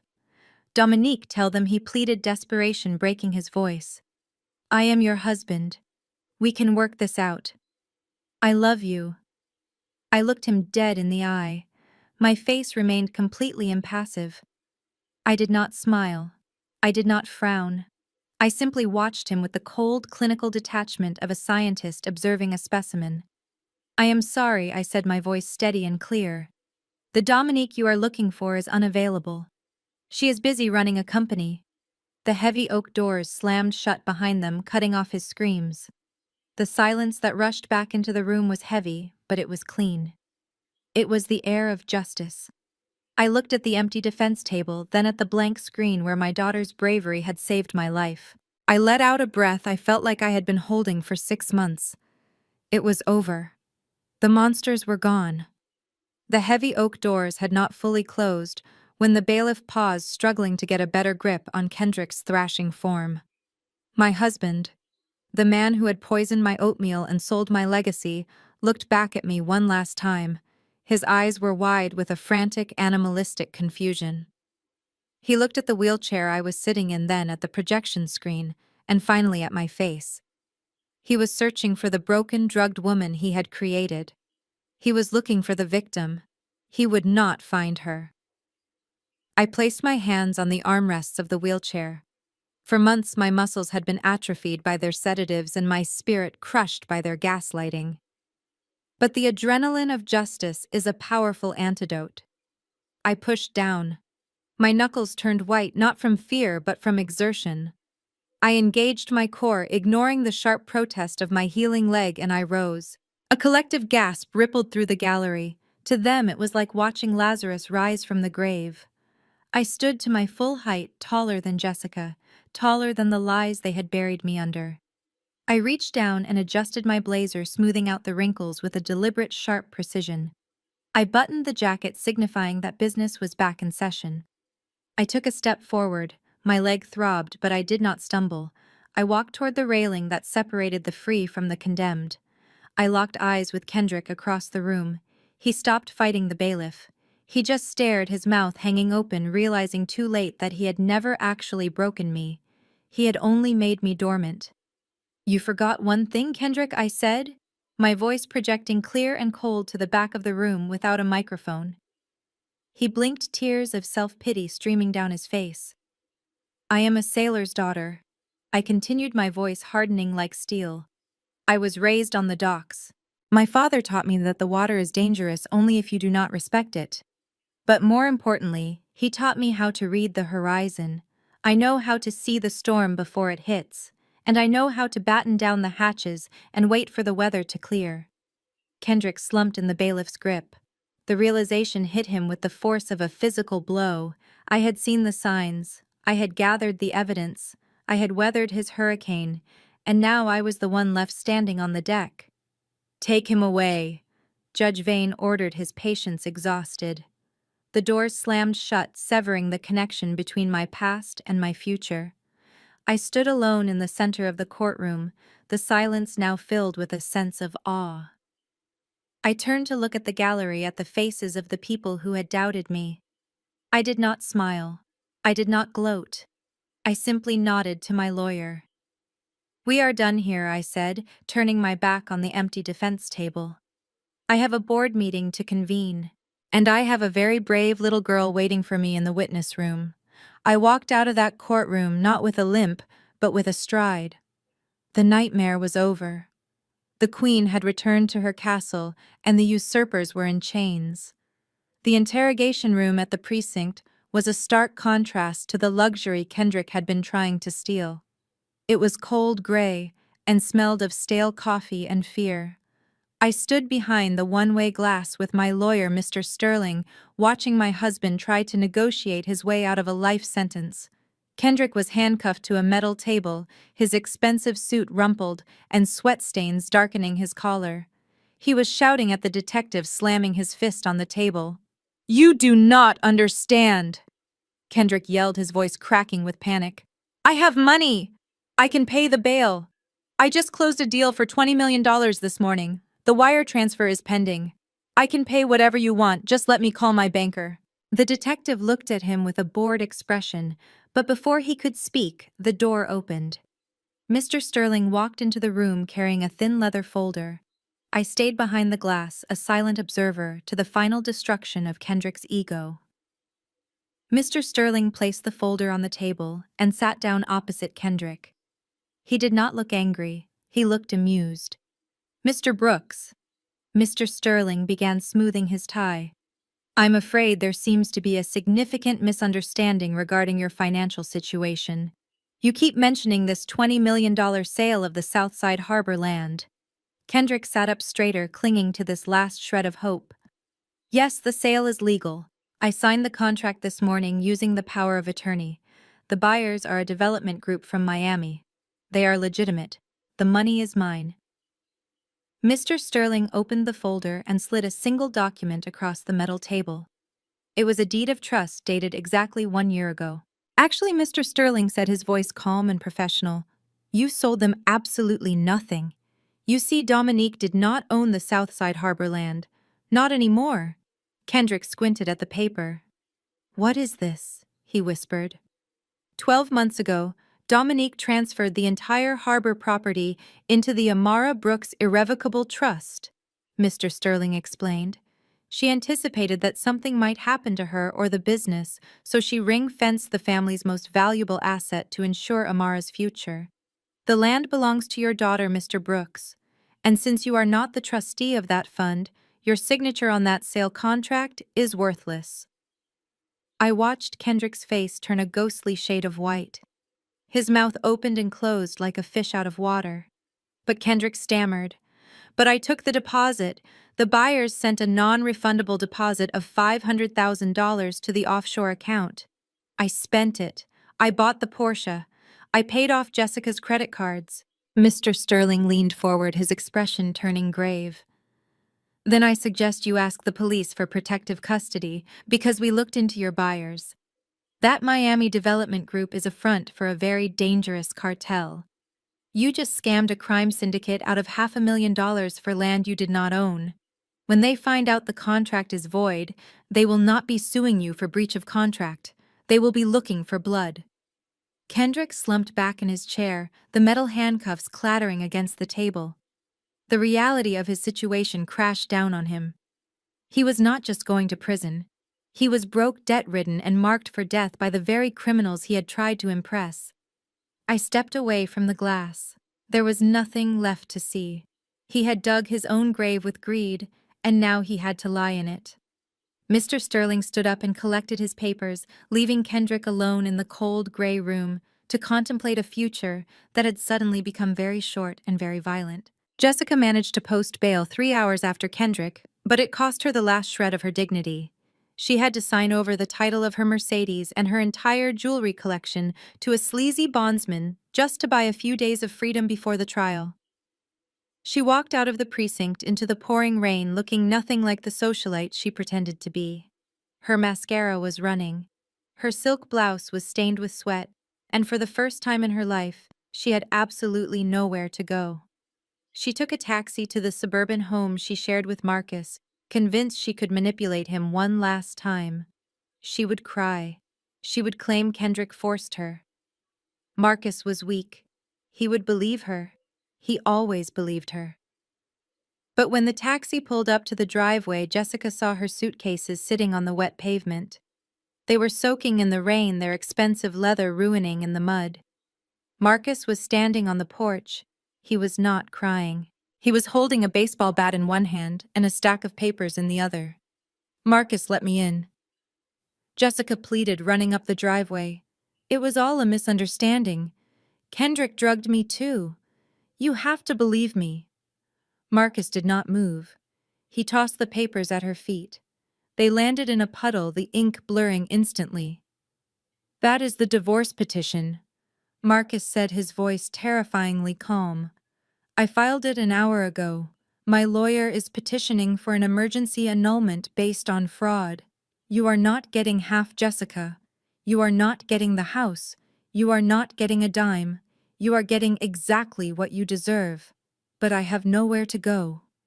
Jessica sobbed, reaching for his hand. Marcus pulled back as if she were contagious. That is not my problem, Marcus replied. I changed the locks. I canceled your credit cards, and I called your parents. They know everything, Jessica. They watched the video. They said, do not bother coming home. He turned to go back inside, but then he paused, looking back at her with a grim satisfaction. Oh, and there is one more thing. A man called the house looking for Kendrick about 20 minutes ago. He had a heavy accent. He said he represents the investors from Miami. Jessica froze. The blood drained from her face, leaving her pale as a sheet. He was very upset about his deposit. Marcus continued. He said Kendrick promised him the land, and now the contract is void. He asked where the money went. I told him the truth. I told him Kendrick spent some of it, but that you spent the rest on your wardrobe and your jewelry. You told him what Jessica whispered, terror gripping her throat. I gave him your cell phone number, Marcus said, opening the door. He said he wants to meet with you to discuss a repayment plan. I would not keep him waiting if I were you. Those men do not sound like the forgiving type. Marcus stepped inside and slammed the door, locking the deadbolt with a loud, final click. Jessica stood alone in the rain, surrounded by her ruined luggage. Her phone began to ring in her pocket. She looked at the screen. It was an unknown number with a Miami area code.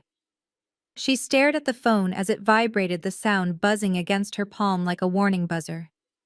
She had no husband. She had no money. She had no home. And now the sharks she had tried to swim with were circling, and they smelled blood. Jessica Miller sank to her knees on the wet asphalt and screamed, a sound of pure, hopeless ruin that was swallowed by the storm. County Jail was a universe away from the climate-controlled luxury of the Brooks estate. It smelled of industrial disinfectant, stale urine, and human misery. Kendrick Brooks, the man who wore $3,000 suits and drank aged scotch, was stripped of his armor. The deputies took his Italian leather shoes, his belt, and the platinum watch Dominique had bought him for their 5th anniversary. In exchange, he was given a coarse orange jumpsuit that chafed his skin and a pair of cheap canvas slides that were 2 sizes too small. He was shoved into a holding cell designed for 10 men that currently held 20. The air was thick and hot. Kendrick pressed his back against the cold cinder block wall, trying to make himself as small as possible while simultaneously projecting an air of superior detachment. He looked at the other men with open disdain. To him, they were street trash, drug dealers and thieves. He was a businessman, a visionary. He did not belong here. I need to see the warden, Kendrick announced, his voice trembling slightly, but loud enough to turn heads. There has been a mistake. I have a medical condition. I cannot be in general population.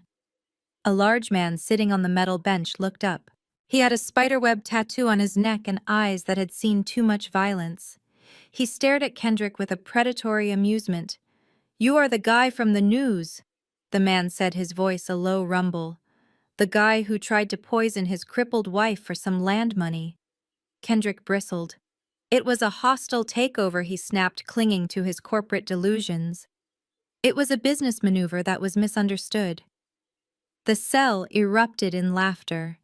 It was not friendly laughter. It was the sound of wolves circling a wounded deer. Kendrick felt his stomach drop. He reached for his pocket, instinctively looking for his phone to call Jessica, to call his lawyer, to call anyone who would listen. But there was nothing there. That was when the true panic set in. It was not just the fear of violence, it was the narcissistic collapse. For years, Kendrick had fed off Dominique like a parasite. She provided the money, the status, and the admiration he craved. Then he had fed off Jessica's adoration. He needed to be worshipped. He needed to be the smartest man in the room. Now he was nobody. He was just inmate number 8940. Without a woman to manipulate or a bank account to flash, he was completely hollow. He felt a physical pain in his chest, a gaping void where his ego used to be. He was a king without a kingdom, shivering in a dirty orange suit. The man with the tattoo stood up and walked over to Kendrick, towering over him. You know who else is in here, he whispered, leaning close enough for Kendrick to smell the stale tobacco on his breath. Some boys from Miami.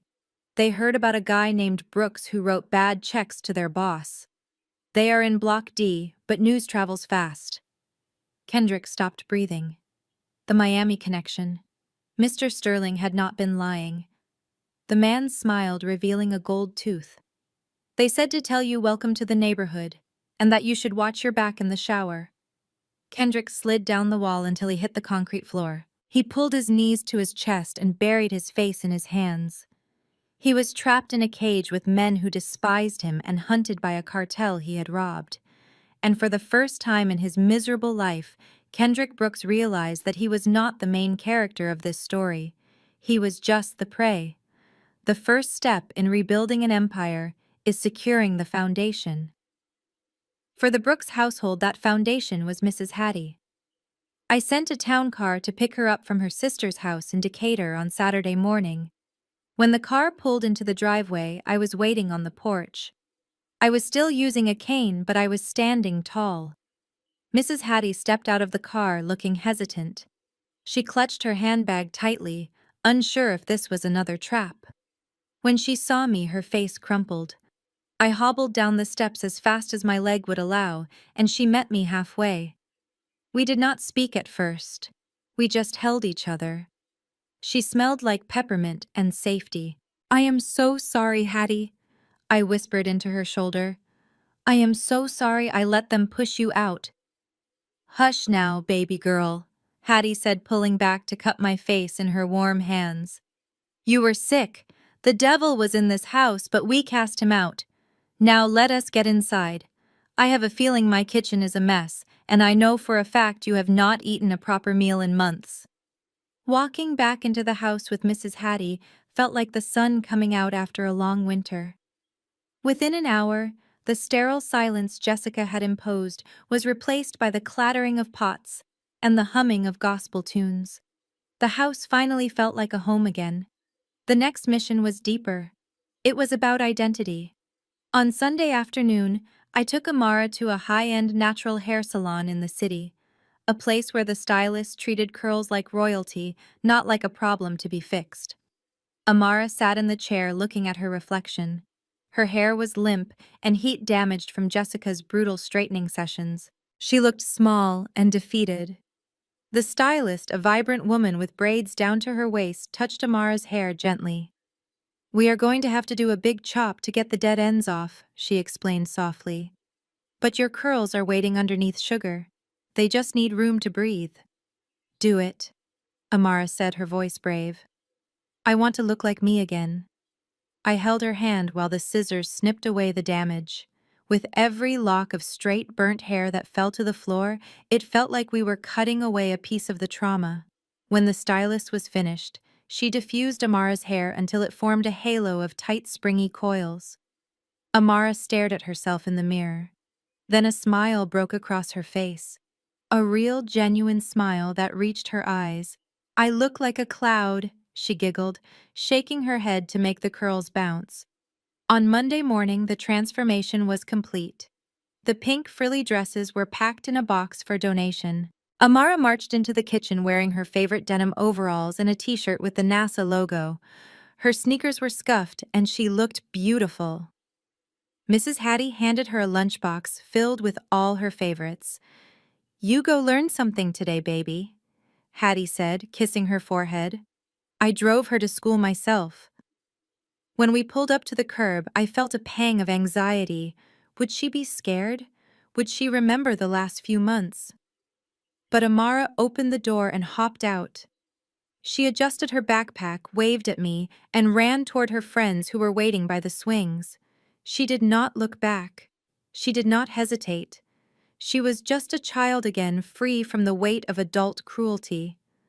I watched her until she disappeared into the building, then I put the car in gear. It was time for me to go to work. Walking back into Brooks Logistics was not just a return to work. It was a reclamation of territory. I wore a crimson power suit that screamed authority, and although I still leaned on my cane, the tap of the wood against the marble floor echoed like a war drum. The whispers stopped the moment I swiped my security badge. The green light beeped a welcome sound that told everyone the Queen was back on the throne. I called an emergency meeting in the main boardroom at 10 o'clock sharp. The room was filled with faces I recognized, but not all of them were welcome. Sitting around the mahogany table were the men Kendrick had hired during his brief reign of terror. They were frat boys in expensive suits, men who had laughed at his jokes and looked the other way while he drained the company accounts. They looked nervous now, shifting in their leather chairs like schoolboys waiting for the principal. I did not sit down. I stood at the head of the table and placed a stack of files on the polished surface. "Gentlemen," I began, my voice cool and steady. During my absence, this company lost its way. We prioritized flash over substance and cronyism over competence. That ends today. I opened the first file. Brad, you were the vice president of sales. According to these records, you spent $40,000 on client dinners in 3 months, yet sales are down 12%. You were not entertaining clients. You were partying with my husband. You are fired. Brad opened his mouth to protest, but I cut him off with a sharp look. Do not speak, I said. Just leave. Security is waiting to escort you out. I went down the line. The CFO who approved the suspicious transfers. The HR director who ignored complaints from the female staff about Kendrick's behavior. One by one, I excised the cancer from my company. By noon, the boardroom was empty, save for the loyal staff members who had kept the lights on while I was fighting for my life. We had a lot of work to do, but the air was already lighter. The media was the next battleground. Instead of hiding from the scandal, I leaned into it. I gave an exclusive interview to Forbes magazine titled The Business of Survival. I sat for the cover photo without hiding my cane, looking directly into the camera with a fierce, unyielding gaze. I told the world the truth. I spoke about the gaslighting, the addiction to prescription pills, and the betrayal. The public reaction was instantaneous. I was no longer the crazy ex-wife from the viral video. I was a survivor. I became a symbol for women who had been marginalized and manipulated. Letters poured in from around the country. Women shared their stories of financial abuse and toxic marriages, thanking me for showing them that it is possible to fight back. I rebuilt Brooks Logistics with a new philosophy. Trust is good, but verification is better. I implemented strict auditing protocols and fired the entire nepotism hires list. I worked long hours, but for the first time in years, I felt energized. I was not just working for money anymore. I was working to prove that they could break my bones and poison my body, but they could never touch my mind. Late one evening, I stood by the floor-to-ceiling window in my office, looking out over the illuminated harbor. The cranes were moving containers, the trucks were rolling out, and the business was alive. I touched the cool glass, feeling the vibration of the city. I had paid a high price for this wisdom. It cost me my marriage and my innocence. But looking at the empire I had saved, I knew it was a price I was willing to pay. I was stronger now. I was sharper. And I was finally free. The sun was beginning to set over the Atlantic, casting a warm, golden glow across the deck of the Legacy. It was the first time in 2 years that my father's yacht had left the marina. For a long time, it had sat dry-docked, a symbol of a life I was too busy or too broken to live. But today, it cut through the waves with a smooth, powerful rhythm that matched the beating of my own heart. I stood at the railing, wearing a white linen dress that fluttered in the sea breeze. My cane was leaning against a deck chair behind me, but I did not need it. The salt air filled my lungs, clearing out the last lingering memories of the stale sick room where I had been held prisoner. I took a deep breath. It tasted like freedom. "Look, Mommy," Amara called out, running to my side. Her natural curls were bouncing in the wind, free and wild, just like her spirit. She pointed toward the coastline where the industrial silhouette of the Southside harbor rose against the orange sky. I followed her finger. From this distance, the cranes looked like toy machines moving containers that held millions of dollars in goods. The land was bustling, alive and thriving. It was the land Kendrick had tried to sell for pennies. The land Jessica had tried to spend on a European vacation. But there it stood, solid and immovable, firmly anchored in the Amara Brooks irrevocable trust. "It looks busy today," Amara said, resting her chin on the railing.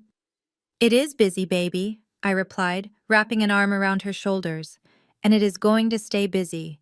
That is your future right there. No one can ever take that away from you. Not a bank, not a husband, no one." Amara looked up at me, her eyes bright with a wisdom that exceeded her years. "We beat them, didn't we, Mommy? The bad people." I smiled down at her. "Yes, we did. We beat them because they made the biggest mistake a predator can make. They forgot that the prey might have teeth." I turned to the small table set up on the aft deck. There was a bottle of vintage Bordeaux, breathing in the sea air, and a bottle of sparkling apple cider. I picked up the wine bottle. My hand was steady. There was no tremor, no hesitation. I poured the deep red liquid into a crystal glass, watching it swirl. It was clear, it was pure. There was no yellow powder, no sediment, just the fruit of the vine and the taste of victory. I poured the cider for Amara and handed her the glass. She took it with both hands, feeling grown up and important. I walked back to the edge of the boat, looking out at the water that stretched endlessly before us. The horizon was wide open. The storm had passed and the ship was still afloat. I raised my glass toward the fading sun, toward the city that had watched me fall and rise again, and toward the prison cell where my ex-husband was currently learning the true meaning of powerlessness. To family, Amara said, clinking her glass against mine. I looked at her and then out at the world we had conquered. To family, I agreed. And to the ones who underestimated us. I took a long, slow sip of the wine, savoring the complexity on my tongue. The wind picked up, carrying the yacht forward into the open ocean. I did not look back at the shore. I simply smiled as the sun dipped below the waterline, leaving us in the peaceful, beautiful dark. The sun was beginning to set over the Atlantic, casting a warm, golden glow across the deck of the Legacy. It was the first time in 2 years that my father's yacht had left the marina. For a long time it had sat dry, docked, a symbol of a life I was too busy or too broken to live. But today it cut through the waves with a smooth, powerful rhythm that matched the beating of my own heart. I stood at the railing wearing a white linen dress that fluttered in the sea breeze. My cane was leaning against a deck chair behind me, but I did not need it. The salt air filled my lungs, clearing out the last lingering memories of the stale sick room where I had been held prisoner. I took a deep breath. It tasted like freedom. "Look," Mommy, Amara called out, running to my side. Her natural curls were bouncing in the wind, free and wild, just like her spirit. She pointed toward the coastline where the industrial silhouette of the Southside harbor rose against the orange sky. I followed her finger. From this distance, the cranes looked like toy machines moving containers that held millions of dollars in goods. The land was bustling, alive, and thriving.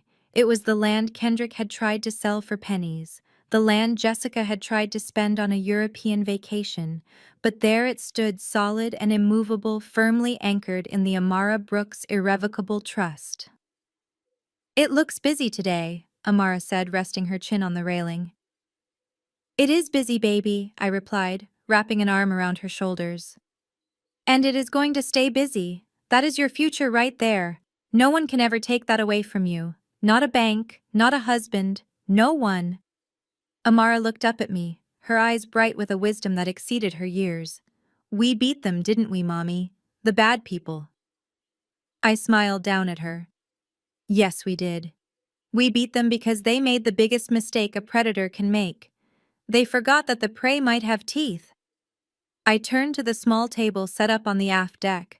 There was a bottle of vintage Bordeaux breathing in the sea air and a bottle of sparkling apple cider. I picked up the wine bottle. My hand was steady.